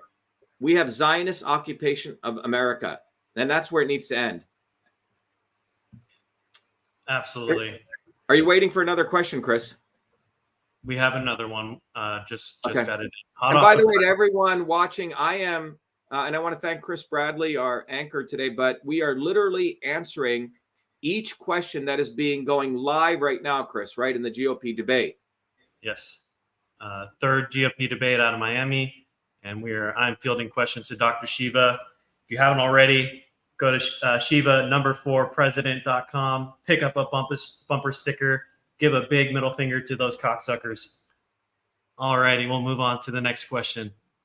Last week, Congressman Mike Gallagher, chairman of the House Bipartisan Select Committee on the Chinese Communist Party, published a long essay on TikTok following the flooding of pro-Hamas propaganda across TikTok accounts throughout the United States. Congressman Mike Gallagher called it shocking. He called the app predatory, controlled by America's preeminent adversary, one used to push propaganda and divide America. It's spyware, he said. A means of surveillance. Do you agree with Congressman Gallagher? And would you ban or force the sale of TikTok? No, what I would ban is the Cybersecurity Information Security Act, which was passed by Congress on November 16, 2018, which destroyed the First Amendment on social media. That's what should be banned, because it allows government to have direct access to social media companies. That's what occurred. Now, maybe the US government doesn't have access to the backdoor portal of TikTok, and that's what they're really upset about, all right? They surely have access to Twitter. That's why Elon Musk keeps getting government contracts, and they make him look like he's a fighter for free speech. And he's like, ooh, DHS and CISA are now controlling us. Bullshit. He knew that 3 years ago. All right. This is all acting. So the United States government has access to all of the social media companies. Why don't they take down Twitter? Why don't they take down all of these other social media companies? What should really happen, Chris, is all of the social media companies should become public utilities of the American people if they're operating here. That's what should happen, because these social media companies have become public infrastructure at this point. These guys have made enough money. You know, the US patent law is interesting. If you create something for 20 years, you have rights, and then it becomes a property of the public, right? generic drugs are like that. When a pharmaceutical company makes a drug, for 20 years, they get to reap the royalties. After 20 years, it becomes public property, right? It's a generic. Now, that was created by the founders of the United States. Are you going to call the founders communists? No. They did this for a certain reason. They wanted to give the entrepreneurs an opportunity to reap rewards, but at a certain point, it becomes public property, which is a good thing. So all of these social media companies, in my view, should be seized by the American people. Every American should own a small piece of stock equally in all of these companies. That's what should really happen. So if you want to talk about banning TikTok, let's talk about banning the United States government access to all the social media companies. So the first thing I would ban, Chris, by executive order is the Cybersecurity Infrastructure Security Agency Act, which created CISA, that Trump signed into law, that every representative in Congress and Senate unanimously voted for. That's what needs to happen. They're upset with TikTok because they can't control it, but they can control Musk. They can control because the government tells Musk to shadow ban me. The government tells Musk, what my reach is. And Musk has openly said free speech doesn't equal free reach, which is what the ADL is all about. Yeah. So again, we're back to this theme of pointing fingers, not, looking outward for a problem. I think most of these questions will reflect that. So as we're waiting for the next question, I guess we'll just throw you a random curveball here. Who is the Swarm, and how are they? Is it one organization, or is it a loosely connected group? How would you describe the Swarm? Yeah, so many of you listening know that there's a video I did about a couple of months ago, and that video, in spite of all the shadow banning, other people took the video and they put it out everywhere, and people can find that video on truthfreedomhealth.com. And if you go to truthfreedomhealth.com, and I'm going to bring it right up now, you will find out there is on the website, truthfreedomhealth.com. This is our educational site. There's two videos on the top. The left one is a Swarm video, and the right one explains our movement. And this video right here, the Swarm, in 15 minutes, every child, every person on the planet should watch this video, because it's your first step towards liberation. It will teach you who the Swarm is. And in that video, Chris, to summarize, what I explained to people is that the Swarm is not any one person. It's not any one location. It's like the swamp. You see, the swamp is not correct. It is more like a set of people, a set of organizational structures that are closely interwoven, and they also have their own competing interests. So if you watch a swarm of birds, it's not like they all move in one direction. They sort of do a dance. They have competing interests, but overall they stay together. It's called swarm intelligence. It comes out of system science. So when you understand this, it gives a much more nuanced view of how all of this works. This is why you have people saying, oh my God, John Kennedy was fighting for us. No, he was part of the swarm. That was one wing of the swarm executing another wing of the swarm because they had a disagreement. So no one should feel sorry for John Kennedy. As Malcolm X said, the chickens came home to roost. He was part of an organized crime family, right? Oh my God, the CIA took him out. Look, the CIA is just organized crime, guys. The FBI is organized crime. Joe Kennedy's organized crime. When one wing of the organized crime takes out another wing, why are you lamenting? They're all organized crime against us. So that's what the swarm is. It's a set of organized criminals who have different areas. They have their own differences from time to time, but they do not represent us. They're the 0.00001%, Chris, who have learned the science of systems and using system science, which is why I believe everyone must learn this. You know, as president, I would every Sundays, I would probably teach a system science course to all 8 billion people on the planet. That's what I would do. Because once you understand system science, you become a powerful, intelligent human being. You understand all the machinations and the manipulations. You understand who the swarm is, and you rise up from below to shatter the swarm. And that's what needs to be done. We must shatter the swarm. Shiva for president is about shattering the swarm. It's about you. It's not me just saying that. It's truly about you. So the swarm is a decentralized, multi-aristocracy group of people all over the world who communicate telepathically. among each other to maintain their interests. The Prince of Saudi Arabia, the King of Saudi Arabia, is part of the swarm. He works with Zionism. You don't see all these Arab leaders helping Palestine. I mean, which Arabs are helping Palestinians? They haven't. They're striking deals with, with Zionism. If the quote unquote Muslims and Arabs truly were unified, right, there would be no war right now, right? There would be no contest. But the reality is they all work for Zionism. They all work for the swarm. Absolutely. And we're still waiting for questions. So we'll just kind of wing it for a little bit. Well, I think, Chris, if you look at what's going on in the debate, maybe you could just summarize what's the question that was asked and what these numbnuts, how they're behaving to everyone listening. I mean, just really just go over everything. Like I said, it's a bunch of finger pointing. It's a bunch of hand waving, supporting on both sides of the argument. They're placating to Israel, the Israeli side. They're placating towards the Palestinians. So they're wishy-washy with their answers. It's just typical politician stuff. And is anyone on that debate stage, Chris, talking about the plight of the American working people? Is anyone talking about this fact that since 1970, nearly $50 trillion were siphoned from the American working people to the elites? Is anyone talking about the 600 billionaires who made $2.3 trillion during the pandemic? Is anyone talking about the fact that 35% of young people today are clinically depressed? Is anyone talking about the fact, in the next few years, 4 billion people on the planet are going to be clinically obese? Is anyone talking about the fact of the working people? Is anyone talking about the fact that the lifespan of an American child is now less than their parents? I'm the only one talking about that. Everything they're doing is not talking about the fundamental problems that they have created. Everyone on that stage is a criminal. Everyone on that stage is part of organized crime families. And they do not have the integrity to talk about this because none of them have gotten dirt under their fingernails to really work hard. None of them have experienced the American journey. None of them have struggled. Frankly, none of them care about the American people. So all the questions that they're asking, Chris, is all theater. It's all bullshit. And everyone out there listening to this, guys should be retweeting this, reposting this, and inviting people to come watch this. And that's what everyone can do right now. All of you right now, while we're waiting for the next question, take a few moments to retweet this, comment on this, and get this out there. If you're on Facebook, let as many people know about this, that you finally have a real candidate.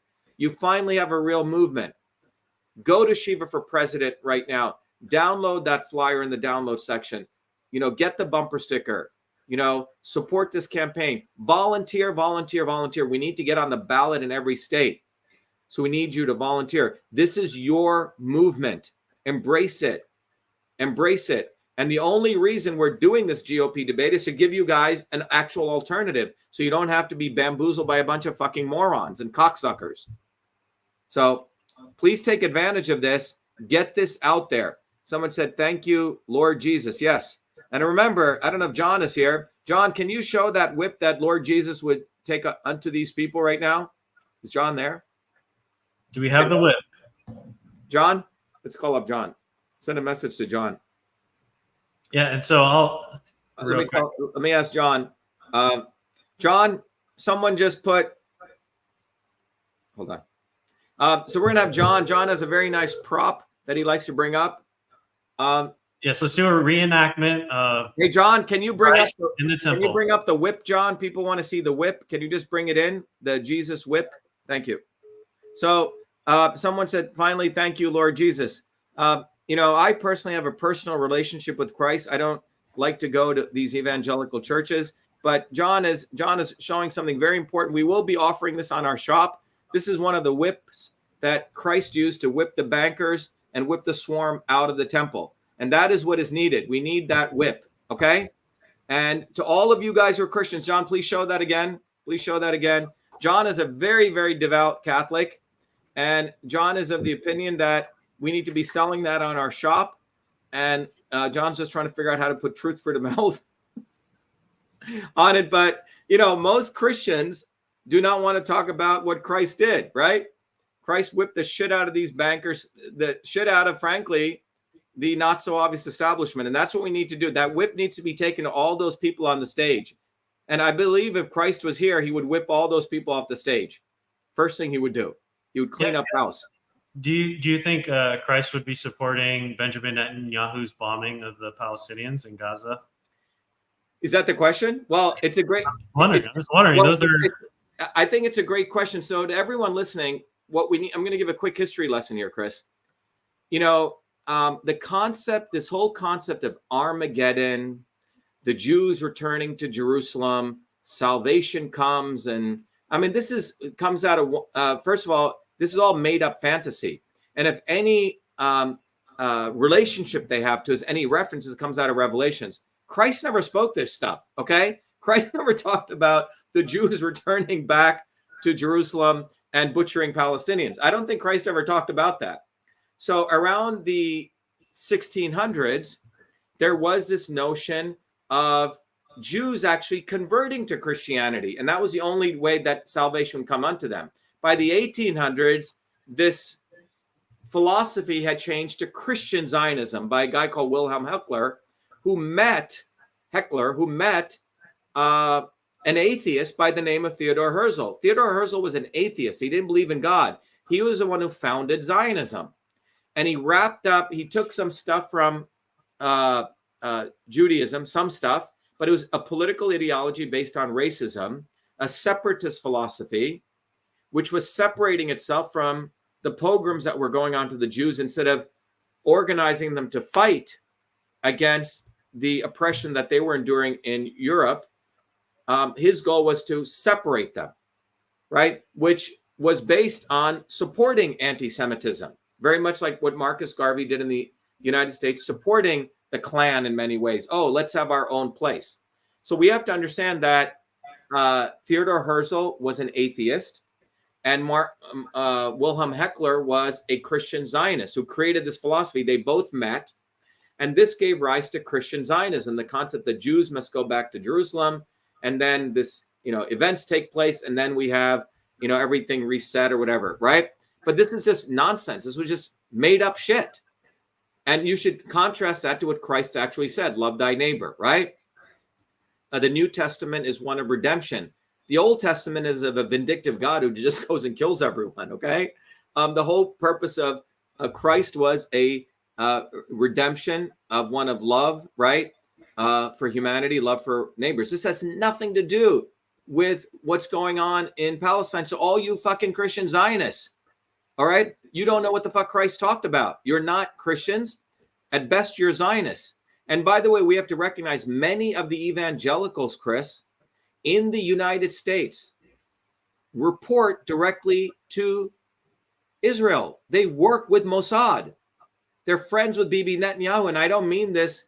I mean this literally. I was doing a podcast several weeks ago, and there was a woman she says, Dr. Shiva, thank you very much for your knowledge. I was a Christian Zionist. I went to a church in Texas, which our pastor is an evangelical Christian Zionist. He later told me that he is good friends with Netanyahu. Now, how is that? How is a preacher in Texas who's promoting Christian Zionism friends with Netanyahu? And I will put my money on it that many of the large evangelical preachers who promote Christian Zionism work closely with the Israeli intelligence services. So what's happened is America, Chris, has been infiltrated by Zionism. And so you have these hardworking American people who have been like a cult brought into Christian Zionism, which has nothing to do with the teachings of Christ. So all of you people, when you go to your Christian Zionist friends, these are people, and we have many people in our movement who are challenging their pastors right now. And I challenge any evangelical pastor, and you should challenge them, how can you support the butchering of the Palestinian people? Did Christ support stealing other people's land? I don't think so. So everything Zionism stands for is antithetical to the teachings of Christ. Yes, I completely agree. And the Palestinians are literally people born in the same area where Christ was born. So it's unthinkable to even think. Yeah, Christ would take a whip to DeSantis. He would whip the shit out of Nikki Haley. Okay. He would whip the hell out of Donald Trump. He would whip probably more than whip Vivek the snake. Okay. And you can go on because these people do not have anything to do with Christ. They do everything anti-Christian. If anything, you could think about all those people up there, spawns of Antichrist. They have nothing to do with Christ, nothing to do with spirituality, nothing to do what everyday working people in the United States want. Absolutely. Let's move on to the next question here. Millions have fled political and economic turmoil from Venezuela. Many Venezuelan immigrants are settling in Florida. Former President Trump and President Biden have taken different approaches to Nicolas Maduro's regime with little result. Former President Trump put economic pressure on Venezuela and backed one of Maduro's rivals. President Biden temporarily eased sanctions to encourage electoral reforms. Do you see the political situation in Venezuela as a threat to the United States? And what would your approach be? Again, pointing the finger outwards. Yeah, so it's really interesting, right? I mean, what is Venezuela's GDP? Do you know what it is, Chris? It's a lot. It's pretty insignificant compared to most GDPs. I know that. I know. Yeah. So Venezuela's GDP is $482 billion. Okay. What is the GDP of the United States, Chris? Does anyone know? By the way, the GDP measures the economic strength of a country. Okay. What is the GDP of the United States? It's like 20 trillion or something. Yeah, it's 22 trillion, right? So the US GDP is about $23 trillion. Okay.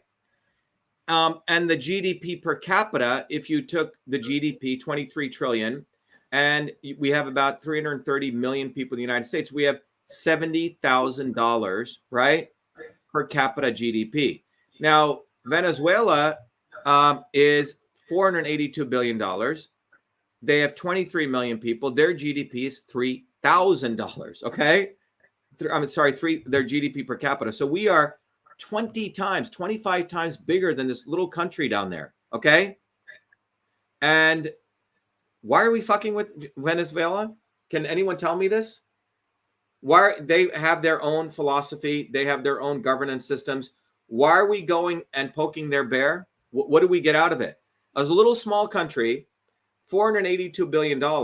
And if you compare the GDP of Venezuela to the let's say you compare the GDP of Venezuela to the GDP of Massachusetts, right? What is Massachusetts, which is, the state that I'm in? Well, Massachusetts GDP is around $688 billion, okay? So Massachusetts GDP is 50% more than the GDP of Venezuela. Why are we even talking about Venezuela? Can someone tell me this? Can anyone even talk about why we're thinking that Maduro is a threat to the United States? And I'll tell you why. This comes from the philosophy of a scumbag warmonger called Henry fucking Kissinger.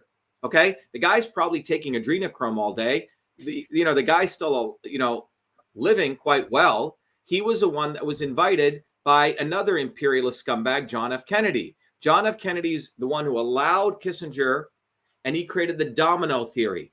The domino theory was, we can't let any other country be its own sovereign nation.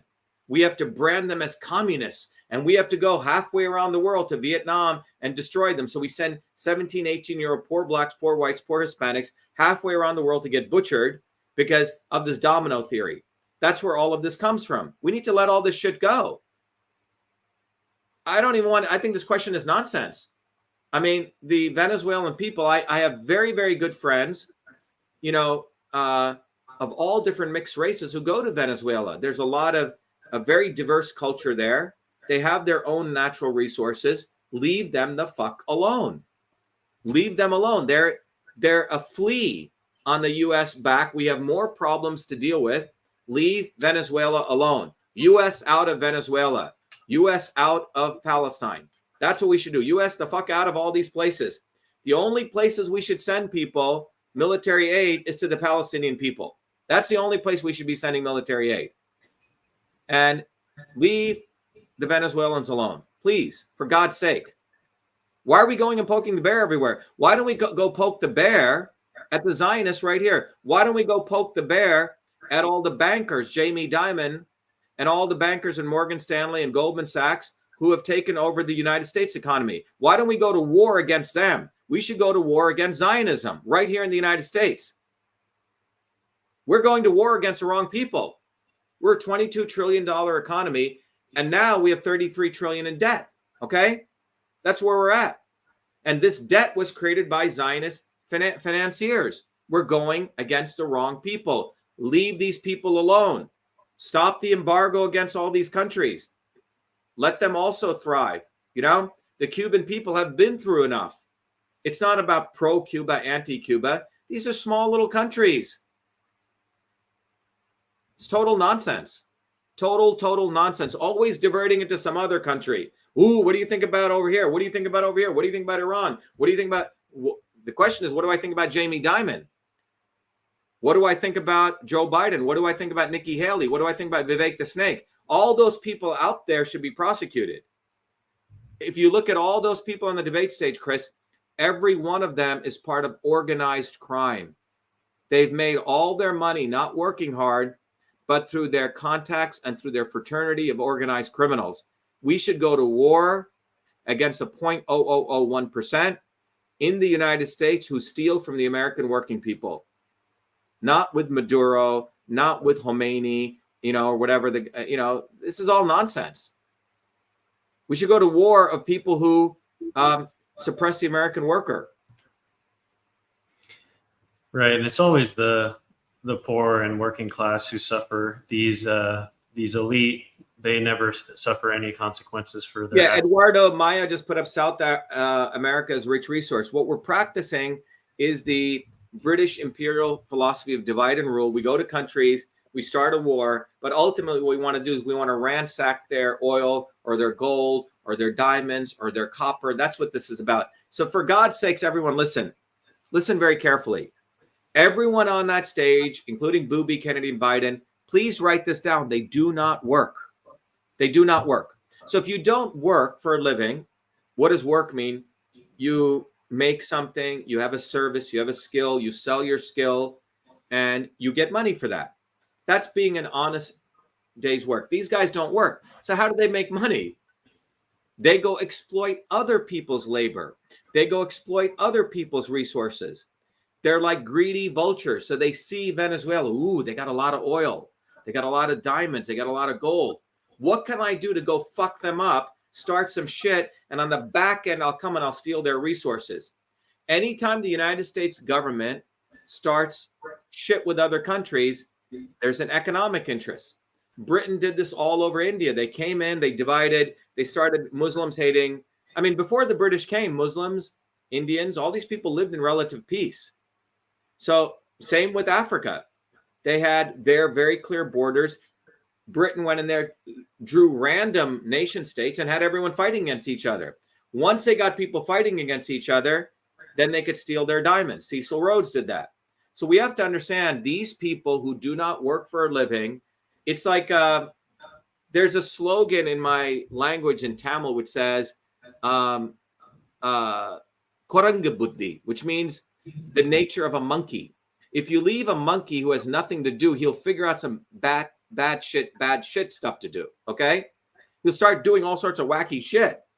He'll start throwing his shit around the room. That's what these elites are. They live these luxurious lives. They bang whoever they want. They're adulterers. They go to Epstein's Island. They don't know what the fuck to do with their lives. They have no governance of themselves. So they always want to go start shit with other countries. They got to go start shit. And they start the shit. Then their bankers come in and they use poor white, black kids to go start wars. And they steal other people's shit. They're criminals, guys. So we have to really reframe all these questions. Do the American people want to support organized crime? And 2024, you have a chance with my candidacy, our movement, to stop that. We have to reframe these questions. Why are we fucking with Venezuela? And what did we do all over South America? We destroyed Chile's economy. Anaconda Mines supported Allende, a dictator, and we stole all the copper out of Chile, right? That's what we did. Rhodesia, right? Britain and the United States supported Cecil Rhodes in Rhodesia, and we stole all the diamonds from the Africans, right? That's what this is all about. These people do not work. Power, profit, control. They do not work. They do not work. None of those people on there work for a living. They're all, by the way, I think they're all lawyers too. They don't work. All right. Think about what lawyers do, Chris. They don't work. What they do is they give you a bill for their hours, and you can't argue with them. Ooh, if you don't pay me, I'm not going to represent you, right? The entire culture of lawyers comes from a culture of exploitation. We should teach everyone to be lawyers in high school, Chris. Everyone should learn how to represent themselves. That entire legal function should be taught to everyone, like, math, right? Like, how to wipe your ass. That's what should be taught, right? The legal profession should be eliminated. To say, if you taught law in school, you might actually have a useful skill when you left school. So that'll never happen. So let's move on to the next. No, but we will. So let me tell you what we will do as president, Chris. We will use the bully pulpit of the White House every day, 7 days a week. We will be doing lectures. That's what the White House is going to become. We'll teach people system science on Mondays. Tuesdays, we'll teach people how to innovate. Thursdays, we'll teach people how to, yes. And we do that every day. By the way, people should come to our events if you don't know about this, this is exactly what we do. If you come to, I'll put this up, come to our orientation, go sign up, go to our open house. You can go to shivaforpresident.com/town hall or vashiva.com/orientation, 11 a.m. and 8 p.m. Sign up. We'll teach you stuff. And I'm not going to do anything different as president, Chris. We're just going to keep educating people. The goal of myself as a president is to empower people so they can, do systems overhauls and overthrow all of these corrupt people in their own local governments. That's the goal. Absolutely. Take care of the micro. The macro takes care of itself. Exactly. Decentralized. Let's move on to the next question. We're actually doing a bit of self-reflection. So a change up here. One of the biggest issues for voters is the economy. An Iowa voter recently told NBC News, "How am I going to make my pantry stocked without breaking the bank?" Many Republicans have said the best way to combat rising prices is to cut government spending, but that would take time to play out. What would you do to the movement to take office to help Americans with the cost of living? Yeah, so it's a great question. So Chris, for the last, again, if you show that graph again, if Chris shows that graph, I'm going to go to let me answer this question. By the way, letting everyone know that I'm going to teach everyone very quickly economics here, okay? None of these presidential candidates even understands how to add 1 + 1 is 2. They don't understand what the money supply is, and they've made sure that the American people are completely ignorant. So let's just take it something very simple here. First of all, let's look at it this way, okay? Let's say, Chris, you and I were the only people who controlled water to all of America, and that we had a big pipe, and then you and I had the ability to turn up that pipe or shut it off, okay? That's called water supply, right? And everyone knows water is essential to life. So if you and I controlled water, Chris, we would be pretty powerful people, right? And let's say it was not only you and I controlled water. Let's say the government had given us the rights to decide how much water went into the public, right? Into different reservoirs, okay? Sort of like Israel gets to decide how much water goes into Gaza. Exactly. But if you think about it, let's say the government gave us a monopoly, you and I, and we're two private citizens. And we started a company called Chris and Shiva Water Supply, Inc. Let's call it let's in fact call it the Federal Reserve, okay? So you and I became the Federal Reserve, and we got to control how much water goes into different reservoirs. And let's consider those reservoirs to be banks, okay? So we get to control how much water goes into these reservoirs. All right. So that's what occurred in 1913, okay? the United States government outsourced the printing of money supply, like water supply, to something called the Federal Reserve. Even though the Treasury put their name on the dollar, they outsource the printing of money, right, into these banks, the distribution of those banks to the Federal Reserve. Does that make sense? Woodrow Wilson, December 24th, 1913. Yep.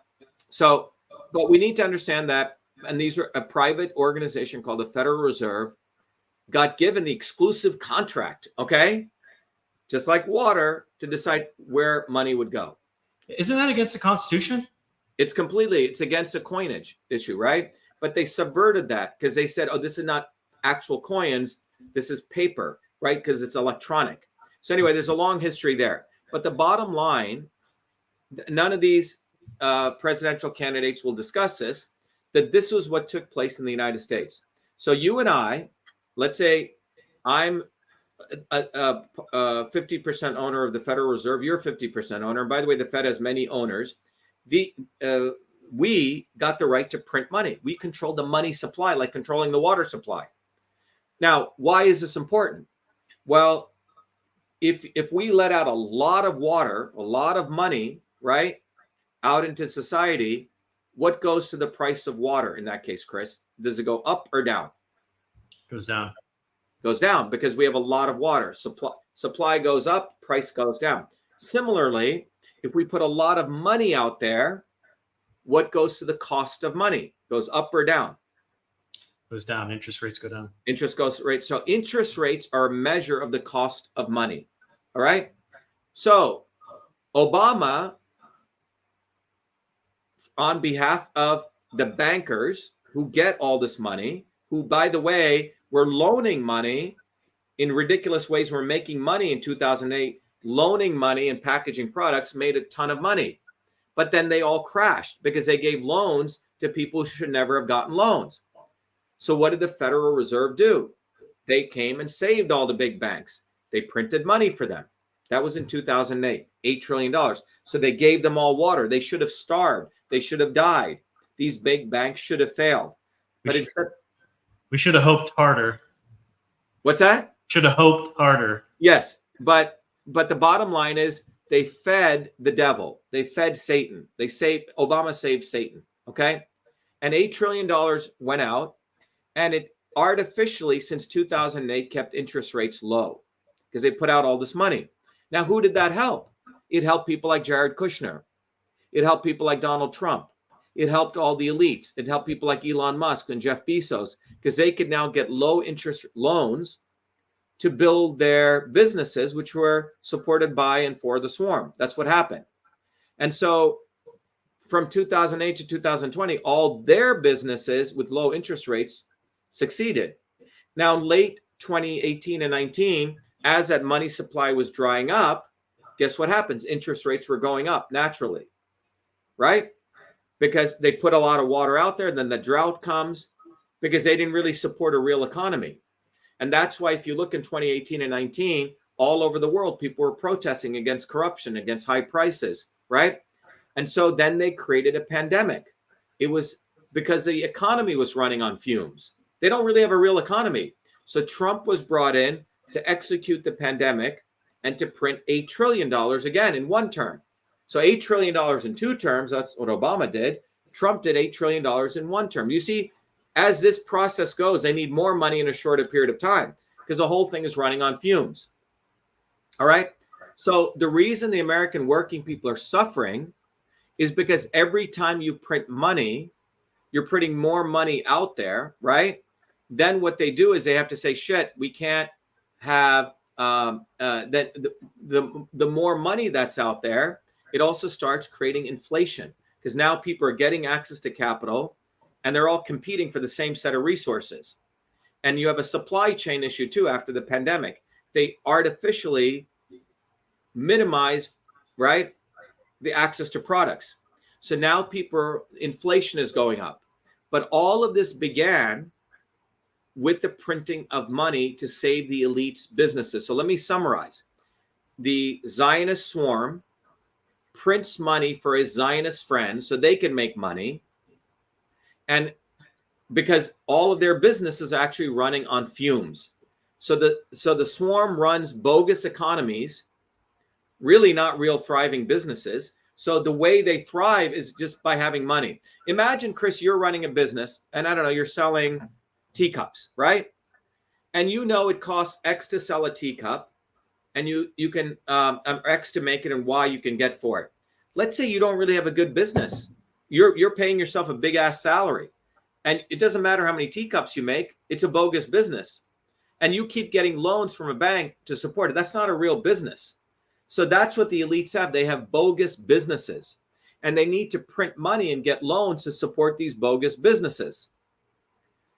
A real business is me going out, innovating something like Cytosol, spending time to figure it out, working hard, being frugal, making products that really work. So they're not running real businesses. So because they don't run real businesses, they have to print money to help their friends who don't run real businesses. Every time they print money, it causes inflation for all of us. They're thriving, we're not. So what is fun? So what happens is the Republicans say, "Oh, we need less government," and the Democrats say, "No, we need to help more people. We need to create, we need to give people money," right? So this is this dialectic. But both of these people are into printing money. Trump printed money. Obama printed money. Obama printed 8 trillion. Trump printed 8 trillion. Everyone get that? Republicans and Democrats are helping their friends, their billionaire friends, run bogus economies. The only way out of this, there's only one way out of this. And that way is making sure that the leaders of this country who are running this country, the people who are actually operating this country, are focused on unleashing innovation from below, unleashing freedom, unleashing real science. Now, who's going to do that? A lawyer? A fucking fake reality show businessman? Or someone like me? Someone like you? We're going to be shortly releasing over the next 2 weeks people who'll be in my cabinet, Chris. And you're going to see it's everyday people who actually do work. All of the people in these people's cabinets are people who funded them, gave them money. That's nepotism. So the reason we're in this condition is not because of big government or small government. Obviously, we believe in decentralized government, but that's not the real issue. It's an insider's game. It's a bunch of swarm creatures who are printing money to help themselves. Look at this guy, Vivek the Snake, comes up with a bogus pharmaceutical product, a useless drug that he buys. He knows it fails. He has his mama write a study to make this useless drug look real, and then he goes and scams shareholders, and he makes $50 million, and he tanks the company. This is not real innovation. All these people are scamsters, and you know who pays for that? The American working people. So if the cost of goods is high and your cost of products are high, it's because of these people. The real war is a class war, Chris. That's what's really going on. So people who are able to have, maybe buy some meat and get some good eggs and get some fresh vegetables, American families are cutting back on that. They're getting more and more junk food. So that's why the lifespan is going to keep going down. People cannot afford good food. They can't afford clean air, clean water, clean food. The elites can. And this is directly related to the money supply.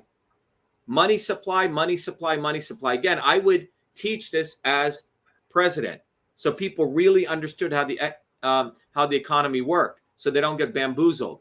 Follow the money. The right term is follow the money supply. Who controls the money supply? So basically, the Fed created money and they gave it to their bankers. The bankers took that, they gave it to BlackRock, and BlackRock basically put in investments to feed it back to their friends in banks and at the Fed. It's a big Ponzi scheme. The whole thing is a Ponzi scheme. I agree. What do you say to people who say?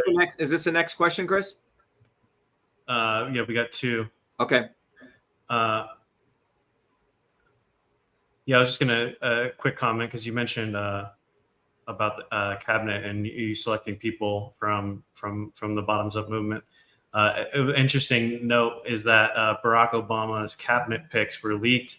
They were actually handpicked by the CEO of Citibank. So his entire first cabinet, hope and change candidate Barack Obama himself, his entire cabinet was handpicked by a banking CEO. So that's who's also a Zionist. But yes, well, we'll move on here. Americans in rural communities are being especially squeezed by inflation right now. An Iowa State University study last year found that inflation costs rural households about $5,000, an extra $5,000. How would you specifically help rural Americans who are suffering right now? So Chris, let me go back to that. Can you restate that? You said that the Iowa State study found what? This $5,000? Yes. Clear. Can you be a little more clear? It found that the inflation costs of rural households, so specifically rural. So I believe this goes to this idea of people who are living outside of the cities, living on their own, living off the land, are being forced into these cities, being forced to start being first-time renters, for instance. And this kind of goes along with the World Economics Forum's plan to get everybody in these smart cities and who eats the bugs, Yeah, well, look, I think the framework of America, the reason this country was very, very powerful, the reason it challenged every other nation, the reason its GDP was so high, and between 1900 and 1970 is when the American GDP grew, Chris. And the reason it grew was it was based on immigrants, it was based on people working hard, right? Having these very fundamental core values that you reap what you sow. It wasn't based on handouts. Let's be very clear on that. And if you look at that period, the economy grew profoundly. As GDP grew, everyone's wages grew. It was one of the prosperous times of America. This is why my parents decided to come to the United States, right? But between 1970 to today, what ended up happening was there was a consolidation of the elites in 1970 in every aspect of America, in academia, financial systems, and the entertainment systems. And you can go study. It's well written about. 1970 was a very important point. Pharmaceutical companies, hospitals, and insurance companies all came together to control healthcare. In academia, the Mansfield Amendment, NIH, NSF, universities all consolidated, right? So they could control academic research. And this occurred in every aspect of American life. It was no longer truly a market economy. It became consolidated, it became imperial. And between 1970 to today, the swarm has ensured that it continues to survive, and they want to make people dependent, Chris. That's the goal here. So what you're saying with Iowa and the rural farmers is they do not want people to be, to work hard, promote the right value systems. They want us to be sucking off the titty at every level. And that's what this debate is about. They want you to think Vivek the snake is going to help you, a piece of shit. I mean, the guy should be slapped upside the head several times. I'd like to really get this guy in a boxing rink, okay? Or DeSantis, right? Again, DeSantis and Vivek the snake are both from Harvard and Yale, which is the institutions which are the training grounds of the swarm. And you look at Nikki Haley, who just wants to kill all the Palestinians. She said that openly. So all of those people up there want you to depend on them, as though they're going to come from above and save us. Our movement is the only campaign, Chris, which is saying it's about you.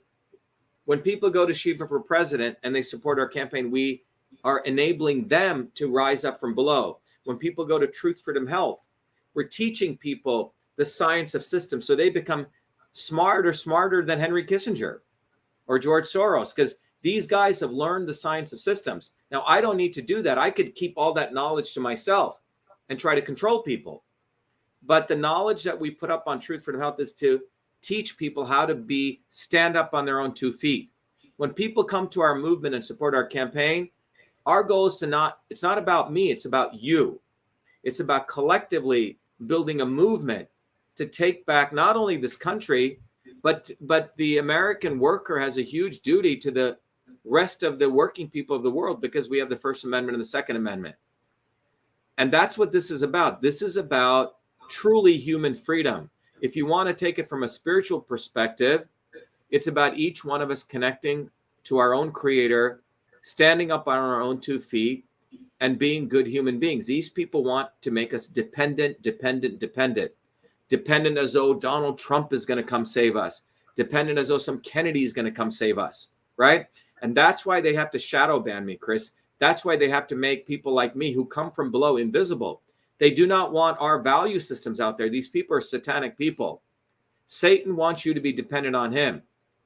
God wants you to be a free human being.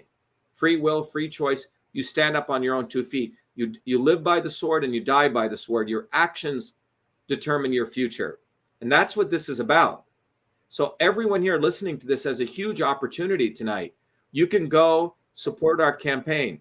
You can become volunteers. You can learn how to win. You can become a leader. Go get the bumper sticker. When you put it up on your back windshield, you're basically saying, fuck you, that you believe in truth, freedom, health, that you believe that you want what America was created for, that you do not want to be a Zionist whore. You do not want to be a cocksucker to Zionism.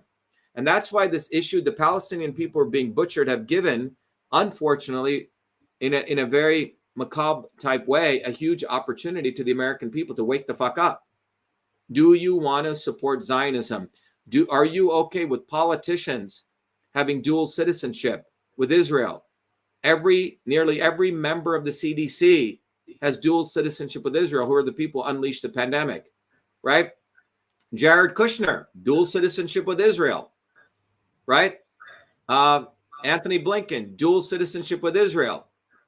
I have to ask everyone here that the reason your prices are high and you're paying so much for all your foods and you're suffering so much, and the reason they want people to move to cities is because Satan wants you to be dependent. Zionism wants you to be dependent. The swarm wants you to be dependent.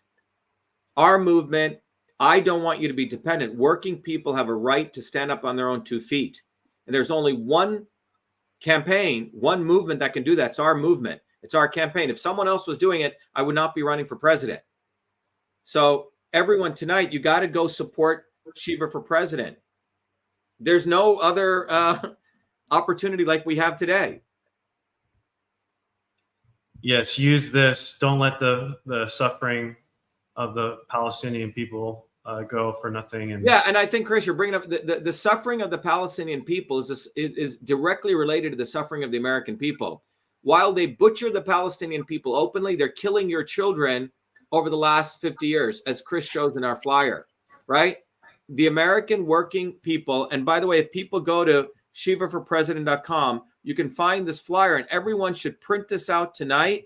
And by the way, you go to Shiva for President, you can go to the shop, and you can get our bumper sticker. But if you go to the free downloads, you should print out this. If there's one thing you take away, print out lots of these flyers. Go to your public libraries. Use their printers. You paid, that's your tax dollars. And this flyer clearly shows what's going on in the United States. They're killing your children. So they're killing your children in the United States, these same people up on the stage, and they don't have any regard for killing children in Palestine, okay? So if they're fine killing you and killing your children, why should they care about killing the Palestinian children?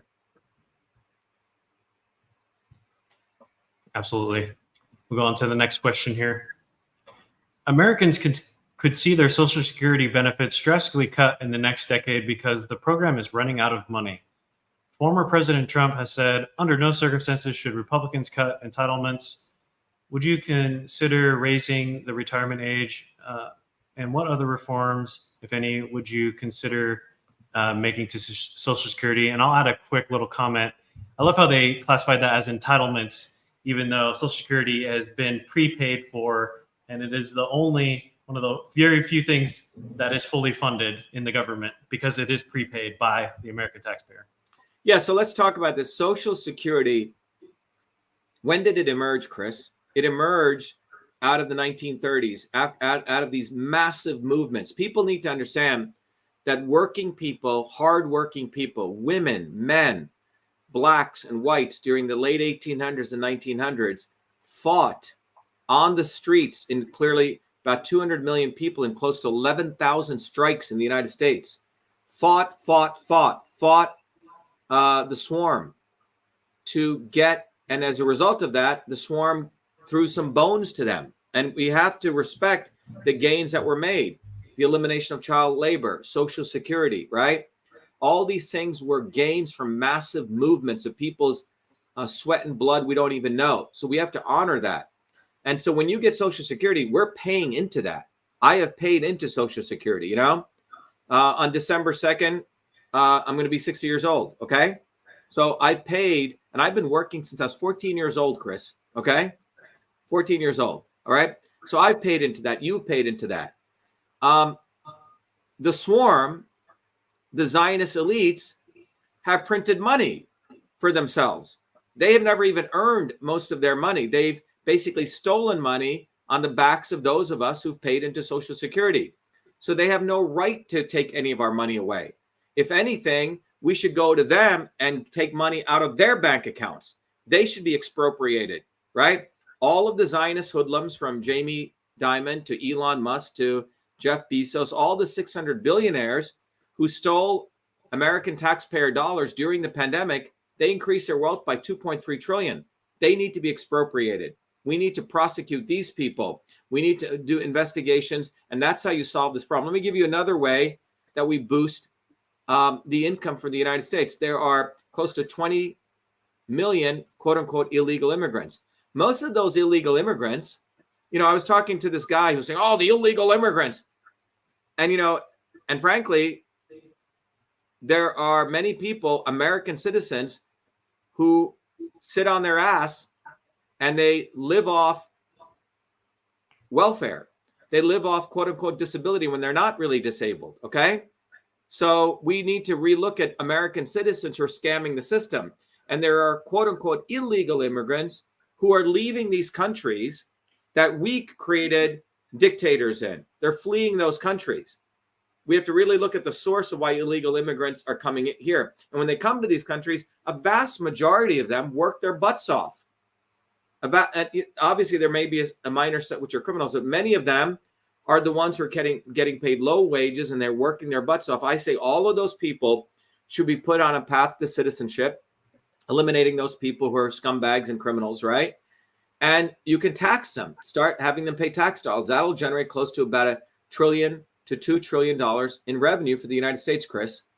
And that we can use. So the reality is all of these solutions and the questions that are being asked are based on a mentality of not boosting America. It's based on stealing from the working people to feed the wealthy. And that's why this is really becoming a caste and a class war. And so they don't want us to point our guns at them. They want us to send our kids guns to go kill some Iranians, to go kill some Palestinians, to go kill some, you know, Hispanic people in Venezuela. They do not want us pointing our guns at them. And that's what this is all about. America is being eaten alive from within by these scoundrels. And the only way out of this is to go after these people. That's what really needs to be done. Absolutely. Yeah, someone said immigrants get jobs nobody wants. Exactly. And they work hard. So they've made it about, oh my God, these immigrants are coming over the border. So neither Democrats or Republicans want to solve the border issue because they've created a world right now. They've taken American citizens and keep feeding them free money, you know, smoking weed. I know a lot of these people, you know, meaning I see them, acquaintances who are getting money from the government. They just smoke weed all day. And then those people are talking about illegal immigrants. Are you fucking serious? I mean, the whole thing is fucked up. So we have a huge body of American citizens, legal. They're not even legal immigrants. They got a birth lottery to live in this country. They're not working. Because they're not working, other people are coming here to take jobs that they don't want. And then we're admonishing them. It's all fucked up. If we truly want to solve the problem, you would allow legal immigrants to come in, take the so-called illegal immigrants, incentivize them, right, to become part of this, collect taxes, and take all the quote-unquote illegal U.S. citizens, quote-unquote, who are living off us, and maybe send them out. Maybe they should go back to those countries that we created dictatorship, and maybe they'd start valuing why they should work their butt off when they're in the United States. I'd take a hard-working immigrant over a welfare crying baby any day. So Yeah. And that's what we have. So they want to create a strata of people, again, going back to your question, who are dependent on them. They do not want us to be people who are independent, with independent minds, who understand how these systems work. Absolutely. Let's move on to the next question. When NBC News talks to voters, they all say the border is a top issue. It can mean a lot to different things. It can mean 2 million people who crossed illegally last year. It can mean more than 150 arrests of people who were on the terror watch list. It can mean the burden on states who are having migrants move into their state from the southwestern border. But we're going to talk about opioids specifically. Okay, so they want to talk about opioids crossing the border, apparently. Tens of thousands of Americans, families have suffered death to fentanyl. Young people sometimes die taking one pill. What can you do as Commander-in-Chief on the first day to stop fentanyl and the waterfall of it into this country? Interesting. Yeah, so great question. So again, I'm going to provide everyone a systems analysis on this, okay? So we really need to understand at a very fundamental way, if you want to talk about drugs, I think the question is drugs coming across a border, what would I do as president? Okay. Now, since 1980, since Ronald Reagan got into office, there was this thing about the war on drugs. We're going to stop the war on drugs, stop the war on drugs. Well, they keep coming in. So just let me just ask anyone, the United States government, which has all these aircraft carriers, which can send, all this aid to Israel to go bomb Palestinians and subjugate them. How is this that this government for the last 40, 50 years cannot stop the flow of drugs? And the answer is very simple. They have no interest in stopping the flow of drugs. So let me repeat that again. When I was a student at MIT in 1984, when Reagan got reelected, his wife, Nancy Reagan, started this thing called Say No to Drugs. It was the anti-drug campaign. That's what? Now that's 40 years? 40 years. Four decades. And we keep so you notice that the swarm always has a set of issues, and they keep just recirculating these issues. Okay, abortion. Okay, I'm the left wing, I'm the right wing. Okay, drugs. we're going to stop the war on drugs. They have all these fucking same issues. I mean, if you hired these people, imagine hiring a sales guy. Oh, I'm going to generate sales for you. Okay, 40 years goes by and he hasn't generated any sales. Your fucking company's down the tubes. Oh, you hire someone else. Oh, I'm going to clean your house. The house is a fucking pigsty. Are you going to keep that person for 40 years? Oh, I'm going to write software for you, Chris, and it's all bug ridden. So for 40 years, we have hired politicians who say they're going to solve the war on drugs, and none of them have.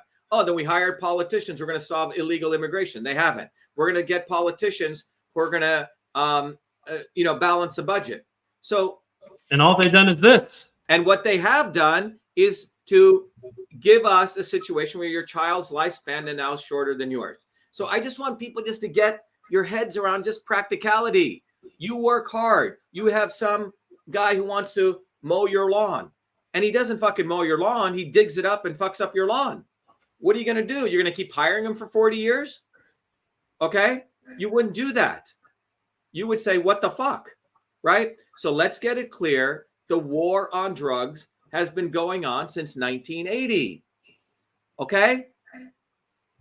They want drugs. Why? And I'm going to now go to the systems. And everyone listening, the reason I'm able to articulate this is because I'm a systems scientist. And any one of you can also learn how to do this. Go to truthfreedomhealth.com, become a warrior scholar, support our campaign. We'll give you all the tools. But you need to take a systems perspective. And I did a long video on this, Chris. It's out there, okay? It talked about fentanyl and heroin. Let's really get down to the systems issue. Okay, prior to 1970, okay? Prior to 1970, how many people know you could buy heroin in the Sears catalog? How many people know that? Did you know that? I did know that. Okay. What was heroin? Okay. Acetylmorphine? Yeah, it was called diacetylmorphine.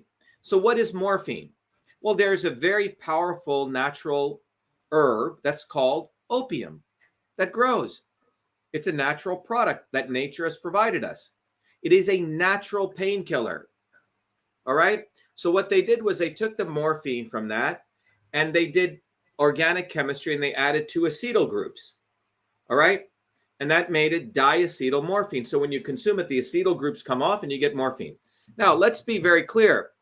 There are many ways you can numb out pain. If you have a toothache, you can take clove oil, which is a painkiller. Okay. When you go to your doctor, they'll ask you, what level of pain do you have? And they rate it on the pain scale from 0 to 6, right? If you ever go, it's on a scale of 0 to 6, how's your pain? Oh, I think it's a 5, right? Or I think it's a 2, right? So there are certain people who've had chronic pain, and diacetylmorphine worked. So it's a natural product. So you could buy it in the Sears catalog for pennies. People weren't getting addicted. By the way, addiction is a very important issue people need to understand. As a systems biologist, the latest research on addiction says there is a finite set of people, very small set of people who have genetics that make them addictive. These people get addicted to anything. They could get addicted to coffee. They could get addicted to marijuana. They get addicted to anything. And if you notice, other people can start smoking and they can give it up, right? So it turns out in the world of addiction, the research clearly shows there's a finite set of people who get addicted, but the vast majority of people don't get addicted, okay? So diacetylmorphine was used as a natural product by people. You could get it in the Sears catalog, and it helped a lot of people alleviate pain. And it was not a bad thing. And this is going to counter to what people have heard. However, in 1970, the Drug Enforcement Agency, the DEA, suddenly declared, diacetylmorphine as a drug that should be stopped. Okay? Why? And why? Why did they do that? I mean, it's been selling in the Sears catalog. Why did suddenly the DEA go after this this natural product, which comes from the seed of poppies? Okay. And when they did this, they forced it that no doctor could even prescribe it anymore. So if you had chronic pain and for years you were using diacetylmorphine as a natural painkiller and you weren't addicted to it, suddenly you couldn't get it. So what happened? Diacetylmorphine got rebranded with an aura, heroin. Ooh, heroin. And all these rock stars started taking it. It became this, ooh, I'm Mick Jagger. I do heroin. Ooh, I was a heroin addict. I went to all this bullshit. They created this whole aura around heroin. Okay. And in fact, very, very few people were addicted to heroin, less than 4%. But therefore, once the DEA did this, heroin becomes a drug on the streets with a very high price. The price explodes. It was for pennies in the Sears catalog. Overnight, it becomes an expensive drug with this halo. Ooh, I'm a heroin addict. I do heroin. Okay. So they created a black market. They created a black market. Exactly, Chris. And they created a black market for the drug cartels. So the elites created a black market for themselves. The mob, the organized criminals, owned this black market. So explosive rise, right, in heroin sales. And it has this branding, right, with all the stuff, right? So, but you were able to get it dirt cheap, okay? So heroin's price goes up by 1,000 times. And it was just diacetylmorphine from a plant, okay, poppy seeds. And that was because of the 1970 Substance Control Act, okay? And dealers started making massive amounts of profit. And guess what happens? Between 1970 to 2022, the DEA grows as an organization. So, oh my God, we got to stop these illegal drugs. So they created the illegal drug business, and then they grew their own organization. Everyone get it? They created, so the swarm took something which was in the Sears catalog for pennies, which people were naturally using to solve their pain, no different than getting clove oil, right? And they're solving their pain. Suddenly, in 1970, it's made an illegal drug. It goes up by 1,000 times. And then the DEA grows this, oh, we got to go after these heroin guys, right? All right. So heroin sales explosively grow. Then there's a competition that comes to heroin by Purdue Pharmaceuticals called Oxycontin. Now, Oxycontin, now you have to understand that heroin really solved that massive pain, in the 5 to 6 range. And it didn't, Advil addresses where you have 0 to 1, 2 levels, but there was no pain medication where people were in the 3 to 4 range, right? If you were in massive pain, you had to go to your doctor and get morphine, right? Like really severe pain, which is what diacetylmorphine did. And Advil you got in the 0, 1 to 2 range. So then they realized, wait a minute, there's a market for people in the 3 to 5 range. There was no product for them. So they created Oxycontin, okay? So Oxycontin was created as within the Schedule 1 drug in 1995 by the Sacklers. Mm-hmm. And so a doctor could prescribe, remember doctors, if you're at the end of death, you got morphine in the, if you were at hospice, or if you got ibuprofen, which you could buy over the counter. But Oxycontin became the drug that you prescribed, in the 3 to 4 range, okay? But you had to go to a doctor to get Oxycontin, right? But if you were in the really pain range, you couldn't get a doctor to give you morphine. You see what I'm saying? So what ended up happening was that Oxycontin was starting to compete. Those people get prescriptions with heroin sales. So guess what? Heroin sales start dropping because those people who could get the prescriptions went to their doctor to get Oxycontin sales. So now it's basically 2 wings of the swarm. The legal drug wing was competing with the illegal organized crime wing, but nonetheless organized crime. Just think about it this way, Chris. It was 2 organized crime families, if you want to think about it. One is controlling the pharmaceutical organized crime, and the other is controlling the non-pharmaceutical organized crime. And they had a competition. So then the organized crime family on the street said, fuck, we're losing all of our revenue from heroin. So then they went after the Sacklers. Okay? They said, shit, we got to get the Oxycontin guys off the market. And meanwhile, fentanyl started going through Mexico, and all the people who couldn't get Oxycontin or heroin started getting fentanyl, okay? Because the DA took heroin off the market. So that's what this is all about. So this is about one organized crime family fighting against another. This is not about the war on drugs. This is fundamentally about all those people on stage. I bet you all of them are 1 degree of freedom away from making money off all of these drugs, all of them. And they don't want to stop this. We also have to understand that drugs, illegal drugs, is a capital that is used for money laundering. All right. And I did another video explaining this. There are U.S. companies who send goods across the border, sell it for a lower price, then it's converted to drugs, which comes back to the U.S., converted to cash, and then they get cash payments. So drugs, everyone listen very carefully, is the medium for money laundering. So again, the elites, the swarm has no interest in solving, quote unquote, a drug problem. Frankly, the real drug problem is big pharma. Diacetylmorphine should be made available to every citizen. You want to take diacetylmorphine, get it. And then they made a big deal about addiction when the addiction issue is a much overblown problem than it actually is. So that's what this is about, Chris. There's a lot of bullshit going on here. So again, the elites create problems and divert from the real issues. Same old bullshit. Yes, in the famous words of David Icke, problem, reaction, solution. It's always there. But David Icke himself comes from that world. He was a BBC guy. He doesn't really want to solve any of this. If he did, he'd be supporting our movement. David Icke basically does the swarm's job of telling you how they're going to fuck you over, and then he's part of it. Okay. A Noam Chomsky type where he just Yes. makes you all depressed about how sad the world is, Yep. but has no solution. Agreed. All right, let's talk about the last night election results. Abortion rights supporters saw victories in Ohio and Virginia following earlier wins in states like Kansas and Kentucky.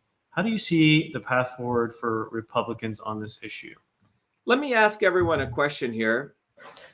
Over the last, since Roe versus Wade, bring pro-abortion, anti-abortion, pro-life, pro-choice, has this affected your life in any way? Has this fundamentally improved your life economically in any way? And I don't think so. What it has done is to divide people. And in fact, the pro-life people, I would argue, Chris, are really not pro-life. And I want to talk about that. And the pro-choice people are really not pro-choice. So I believe in truly being for life, pro-life. The pro-life people are only pro-life until the baby comes out of the womb. They just want to protect life in the 9 months, right? But after the baby comes out of the womb, all these crazy Christian Zionists are absolutely fine with that baby being fed poisonous foods, poisonous water. They don't give a damn if that child that comes out goes and fights an imperialist war to go butcher Palestinians, gets his head blown off, or, it can never think again, right? So the pro-lifers, frankly, aren't pro-life because they only care about this thing about getting the baby out of the womb. But after the baby comes out of the womb, they do not care if the baby gets poisoned with bad water, whether it gets genetically engineered foods, whether the baby is going to live in economic inequality for the rest of its life, whether it's a birthright lottery, because a baby that's born to the family of a Kennedy or a Trump has a much better life, pro-life, than the baby that's born in a poor household in a Black community, right? So if the pro-lifers truly cared about pro-life, it would be from conception to the grave, all the way through. Let's really care about pro-life, and you don't. So you're not really pro-lifers. I'm a pro-lifer because if Chris brings up that chart again, and let me bring it up here, if you truly cared about pro-life, you freaking pro-lifers, and you're not, okay? All you Catholics who claim you're pro-life, which I don't believe you are, you would be supporting our campaign, and you would be talking about this graph. Because when you look at this graph, this is truly the real issue with pro-life, because the American lifespan has been going down since 1980. And this is because of many non-pro-life policies that were implemented by fake pro-lifers. Income inequality policies of healthcare, Monsanto, all of that. So all of you Catholics listening out there, if you truly want to be pro-life, then you better support our campaign because we're pro-life from conception all the way through. And so, okay, they saved abortion. By the way, we live in a republic. It's supposed to be a states' right issue. Anyway, so from a constitutional perspective, Chris, it's what the states determine, okay? But me personally, I'm truly pro-life, but end to end, okay? So, the Supreme Court did the right thing by devolving power back to the states. Now, if the states want to vote for pro-life and the majority there abortion, that's their right, okay? But nonetheless, you could still argue that I think everyone cares about life. And what we should really be talking about, there's the 9 months that the baby's in the womb, and then there's a 70 years, the 70 times 12, the 840 months the baby's outside of the womb. The U.S. life expectancy, by the way, has dropped now to around 76, okay? Let's estimate it to be around 70. 70 times 12 months is 840 months. So we're focused on the 9 months. What about the 840 months? 9 months is 1% of an individual's life. So let's talk about the other 99% of the life and what policies we're going to implement for supporting a human American's life after they come out of the womb. Yeah, and it appears Chris Christie and Tom Scott are parroting your point that we need to be pro-life for the whole life, not just before birth. And yeah, they probably saw my stuff and they're probably stealing from it.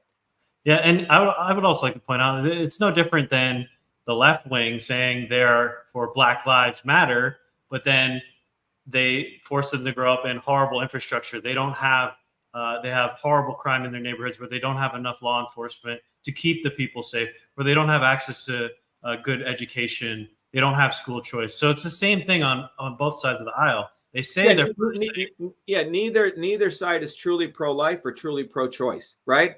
All the liberal elites were not pro-choice when it came to vaccines. We're not pro-choice.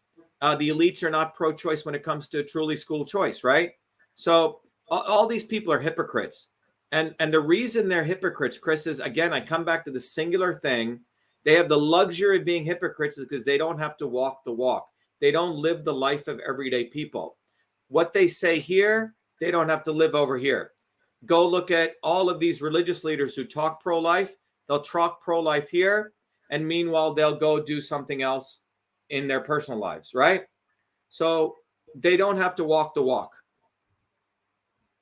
You mean their public integrity doesn't match their private integrity? Right. Yeah. In fact, Megyn Kelly, when she asked this booby fucking bullshit piece of shit Zionist scumbag Kennedy, cocksucker, yeah, and he said, well, about his whole family's lack of integrity. His response was, well, your public integrity and your personal integrity are two different things. He's basically telling you, I'll fuck you over, one aspect of life, and I'll appear like I'm a good guy in the other aspect of life. This is ridiculous. So again, to everyone listening, and we have, people, we're close to a lot, with thousands of people now watching this broadcast in spite of all the shadow banning. My life, our movement, Truth, Freedom, Health, is really about ensuring that the values of working people, the values of labor, hardworking people match people's integrity. None of those people on that stage have ever earned an honest wage. None of them.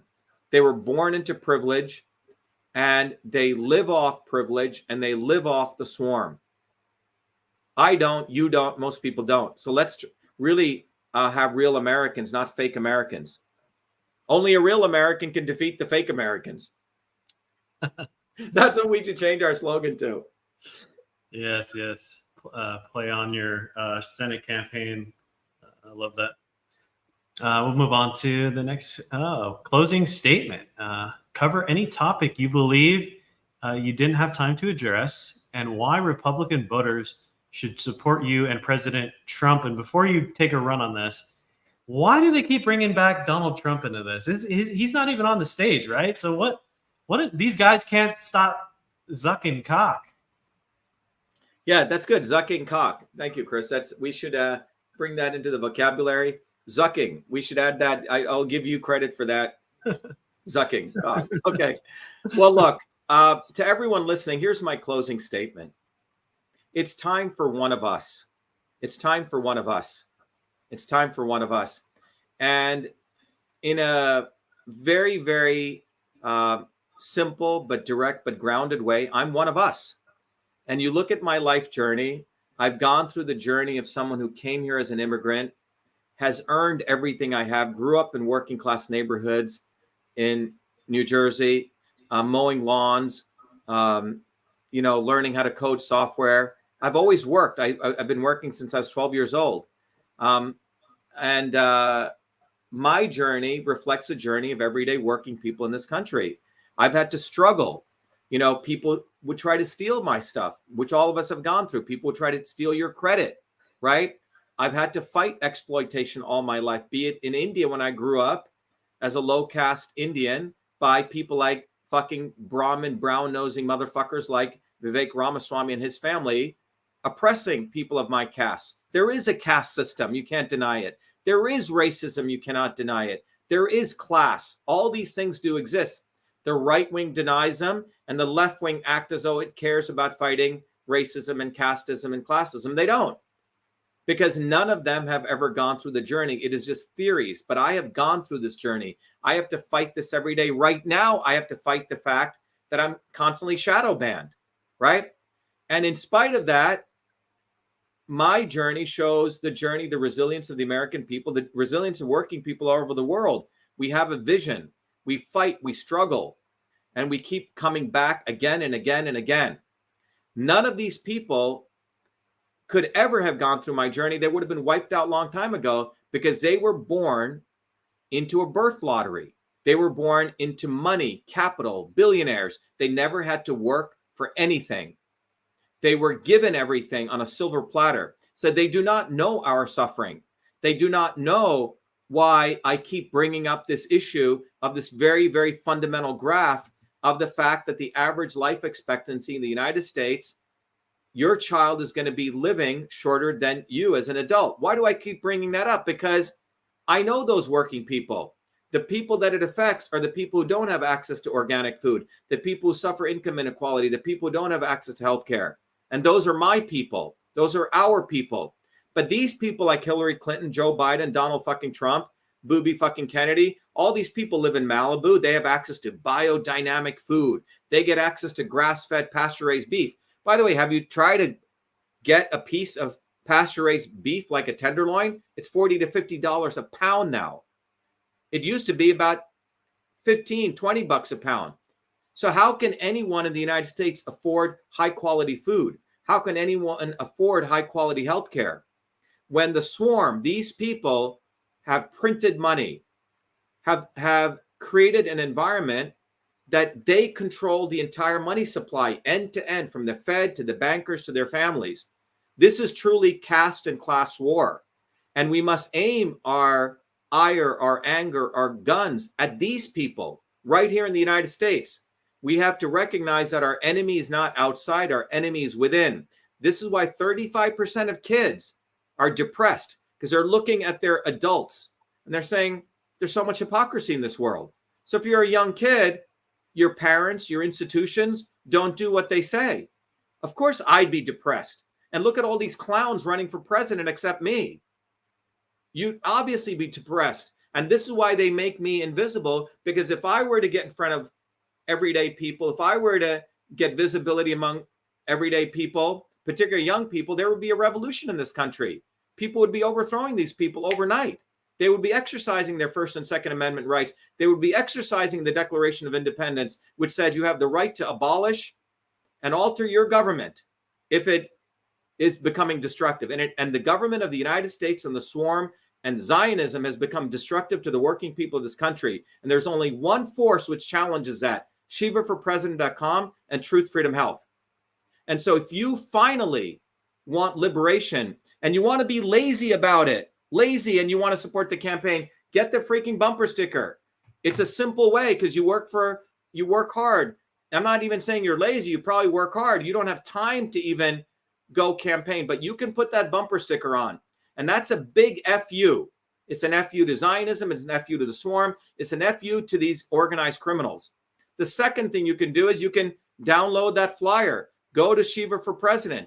Get that flyer. Become an activist. Print it out in black and white. Chris goes and hands it out every day or every weekend. And the third thing you can do is you can invite your friends and family to come to our orientation. Go to shivaforpresident.com/town hall or vashiva.com/orientation. And when you come to our town hall and our orientation, we teach you how to take care of your body. That's healthcare. We teach you how to get good food at a low price, healthy food. We teach your kids how to start thinking, not what to think, but how to think. We teach you how to innovate. We teach you what is a leader. Most people are forgotten. We teach you how to take care of your finances. That's what we're doing. You know, my becoming president will do this on a global scale. I can just do it faster. So our movement is truly about service, and service is citizenship. Let's go back to root cause issues.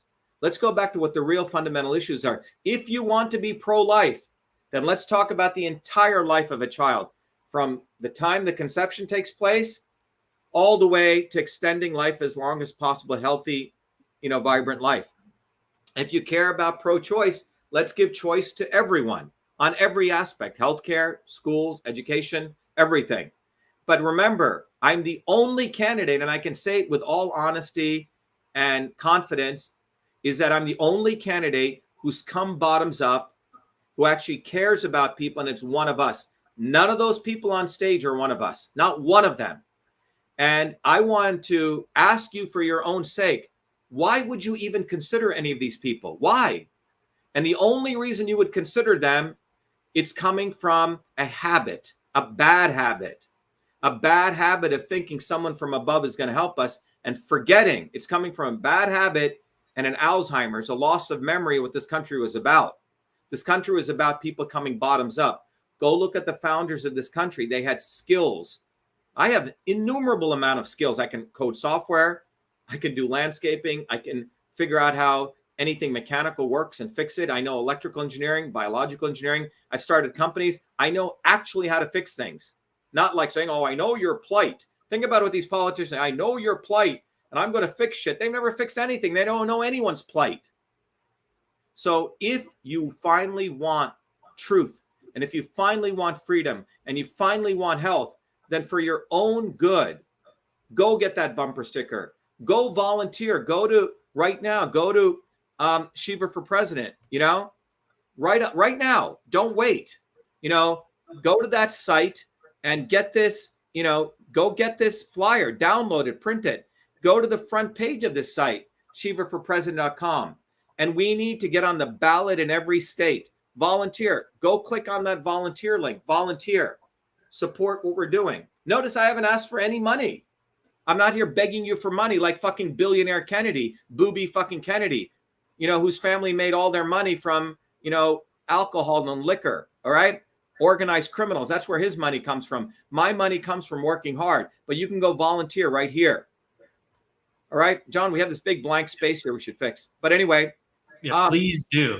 Please go to shiva4president.com, go to volunteer, sign up, attend our Saturday meeting at 12:30 p.m. Eastern Standard Time. No, it's 11 a.m. It's 11 a.m., Chris, 11 a.m. and 8 p.m. Okay. And the volunteer the volunteer meeting is at 12:30. Yeah, yes. Come to the volunteer meetings at 12:30. I need your help in Indiana. Please go to shiva4president.com, sign up as a volunteer. We need to get Dr. Shiva on the ballot in all 50 states, and I am the Indiana leader, and I need your help. So I'm asking anyone on this call or anyone listening. All over the world. You can help anywhere in the United States. You can get these bumper stickers. Boldly display this bumper sticker on the back windshield. It's $5, okay? And by the way, do not give any money to these other scumbags. They don't need your money. This money goes right into your pocket. You get your bumper sticker. We're not making any money off any of this. And the other thing you can do is if you want to donate, when you donate to us, I give you gifts. I cannot take your money for anything. If you want to go to the site and you click on donation, when you donate, if you want to, guess what I give you? I give you gifts, okay? I give you tools. I give you courses, and it's right here. I give you access to lots. These are all the different gifts you get. You get 15 gifts, 13 gifts. You get courses, you get bumper stickers, you get books, because I want to train you how to stand up on your own 2 feet. So bottom line, go to Shiva for President. We have created the environment where you can be your own liberator. It's not about me. This is really about you. So, if you've enjoyed and if you agree with what I'm saying, don't just simply be an observer. Become a participant. The simplest way, as I can mention, is get a bumper sticker. Really, really simple, okay? And put it on the back of your car. Download the flyer that Chris has gotten. Hand them out to people. Educate people. You become the agent of change, okay? These are our weapons. That's a very powerful weapon, that one little flyer. And I learned that as a young kid at MIT, learning that I could create a flyer and I could challenge the entire school newspaper. So that is our future. The future is you. And the future is, it's time for one of us. It's time for one of us. It's time to shatter the swarm. It's time to get rid of these organized criminals. It's time to end the Zionist hijacking of the United States. That's what we need to end, period. And in order to do that, you need to have leaders who actually want to do that, not who are cocksuckers to Zionism. I have to be that harsh because Zionism is the weapon of the swarm. It's racist. It's anti-Semitic. It's everything that's anti-American. And then finally, in conclusion, I want to, ask all of you that tell all your friends, let everyone know. If you go to our, John, we should put up the event on our Shiva for President and VA Shiva site, the event that we're hosting. John, please make sure that's up. But we have a very important event. in about 3 days, 72 hours. It's going to be in Harvard Square. We're mobilizing a massive protest, a march onto Harvard, because, you know, we live in the center of the swarm right here in Massachusetts.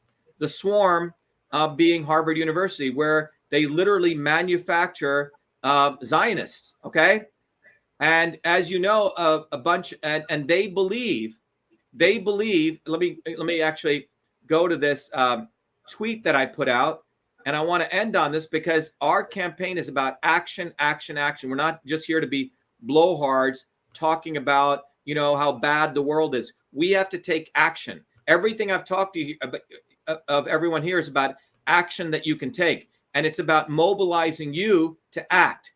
Because if you don't act, you're going to get depressed and you're going to get into learned helplessness. And that's what the swarm wants. They want you to think you can't do anything. So as I put out on this tweet, Zionist hoodlums, Ben Shapiro, Bill Ackman, Robert Booby fucking Kennedy, are all pissed that students defied Harvard. See, Harvard is supposed to be the headquarters of Zionism. This student said no.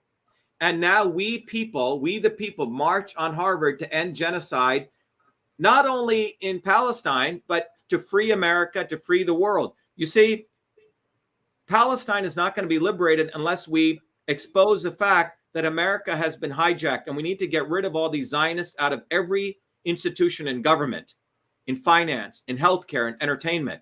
So 11/11 at 11 a.m. Join us, because I will reveal at 11 a.m. on 11/11 what we must do.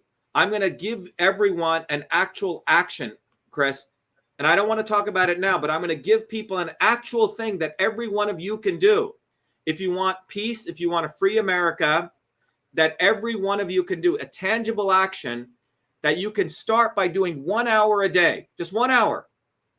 And I'm not going to reveal it now, but come to our demonstration. I'm going to tell everyone here what you can do to become part of the solution. In addition to getting the bumper sticker, in addition to, you know, getting the flyer, volunteering, I'm going to give another way that you can connect and help the people to free Palestine, but also free America.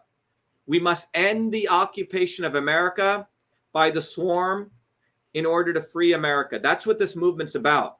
So declare your independence from Zionism. Declare your independence from the swarm. It's time for one of us, period. Thank you, Chris. Thank you very much. Thank you, John Medlar, for being our production person today, staying awake. You know, by the way, our team, you know, we get up at 5 a.m. It's a long day for all of us. And we also have to do full-time work. So I want to thank everyone. Take action.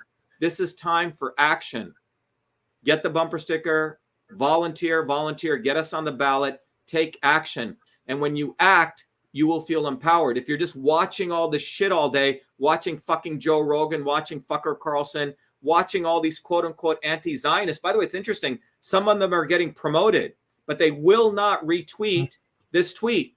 Anyone out there who claims they're against Zionism and does not, and has lots of followers and is not shadow banned, more than likely they're an agent of the swarm, that they're putting them out there so one day they'll unleash them against us, okay? The issue is not ceasefire. The issue is end the occupation. That's what this is. We're not taking some namby-pamby, pussyfooting position. Oh, ceasefire, peace now. No, it's end the occupation of Palestine, end the occupation of America, period. Thanks, Chris. Absolutely. Thank you, Dr. Shiva. Okay, be well, be the light. And I'm going to close with everyone, for everyone, playing our campaign video, which will inspire you to action. Chris, stay on, and then we'll say goodbye. Who would have ever thought I'd be running for president of the United States of America? I was born a low-caste untouchable in India's caste system, a system of aristocracy, oppression, and racism. My name is Dr. Shiva Ayyadurai. I'm an MIT PhD, a Fulbright scholar, a scientist, engineer, entrepreneur, and inventor. My family and I left India to come to America on my 7th birthday. I grew up in the working-class neighborhoods of New Jersey, playing baseball, mowing lawns, painting houses, and coding software. My friends and neighbors are blacks, Italians, Irish, people of all races. As a 14-year-old, I wrote 50,000 lines of software code to create the world's first email system, and was awarded the first U.S. copyright for email, recognizing me as its official inventor at a time when copyright was the only way to protect software inventions. I did that long before I ever came to MIT, revealing that big innovations can occur anytime, any place, by anybody. Growing up, I saw politicians dividing us by race and religion in both America and India, to have us fighting each other while they remained safe in their gated communities and in their playgrounds of Hollywood, Martha's Vineyard, and Silicon Valley. I'm a fighter. I fought racism and exposed their imperialist wars, fought for workers, and put my life on the line against global corruption. I never wanted to run for political office. All that changed when I saw working Americans as never before being duped by the establishment and the not-so-obvious establishment. Across left and right, we were being sold out and made to forget why we came to America and why America existed. Lawyers, academics, billionaires, celebrities, and politicians, elites, Clintons, Kennedys, Bidens, Obamas, Bushes, black and white have hijacked America. They printed trillions for their friends. They delivered crumbling infrastructure, corruption, and racism. They've transferred trillions to themselves, dividing black and white, fear-mongering, and fake science, lockdowns and censorship, dirty air, food, and water, pushing drugs upon us, making us sicker. We've been sold out. One set of rules for them and another for us. We deserve a warrior with a history of courage in putting everything on the line for you, who believes in you, not them, who has created a movement bottoms up for truth, freedom, health. I've exposed their lies at the right time, never waiting until it was popular. I've exposed their false gods who exist to lead you back to them. I've exposed their fake science of lockdowns and masking and provided you solutions to fight them and win and protect your immune system, saving millions. I exposed Fauci, galvanized the Fire Fauci campaign when others remained silent. When they stole our election, we sued the government and Twitter in our historic 2020 federal lawsuit, exposing in bare view the government and big tech censorship infrastructure, the unholy alliance between government and social media companies. Where was Elon and his grifters? They stood by the sidelines and did nothing. They did not use their megaphones to help us when it could have made a big difference. Now our movement grows for truth, freedom, health, independent of all of them. Every day, millions are learning the science of systems, the knowledge the elites do not want you to have, so you may learn how to think, stand up, and fight, independent of the establishment of left and right and their fake heroes. Now it's time for you to join the movement, to win back America, to win back truth, win back freedom, win back your health. That's why I'm running for President of the United States. This race is about you. This race is about truth, freedom, health versus power, profit, control. We've had enough. They think we'll fall in line and vote again for their lawyers, celebrities, billionaires, and chosen ones from above. We choose our heroes from below, from the rank and file, who do what is right at the right time, not when it's convenient and popular. They can never represent us. What America needs is a movement by the working people, for the working people, who are educated, organized, decentralized, and fight for independence from their systems of control. And that movement exists. It's ready for you. We don't need them. We need us to go bottoms up, neighbor to neighbor. My journey, your journey are all the same. It's our time. It's time we had one of us. It's time to win back truth, freedom, health, to win back America. Be part of this historic movement all the way to our victory on November 5th, 2024. If you're an American citizen, pledge your vote now for Dr. Shiva Ayyadurai, the independent candidate for U.S. President. No matter where you live, you can be a part of this. Volunteer as little as 20 minutes a day. Don't delay. This is Dr. Shiva Ayyadurai, and I approve this message, paid for by Dr. Shiva for President.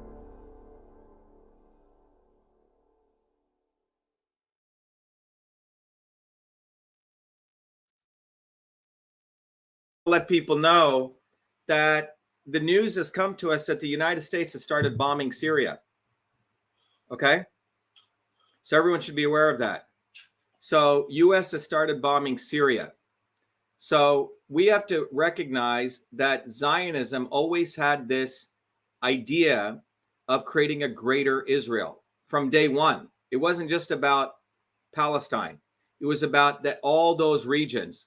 So we have to be aware that we as American people, do we want to go participate in imperialism?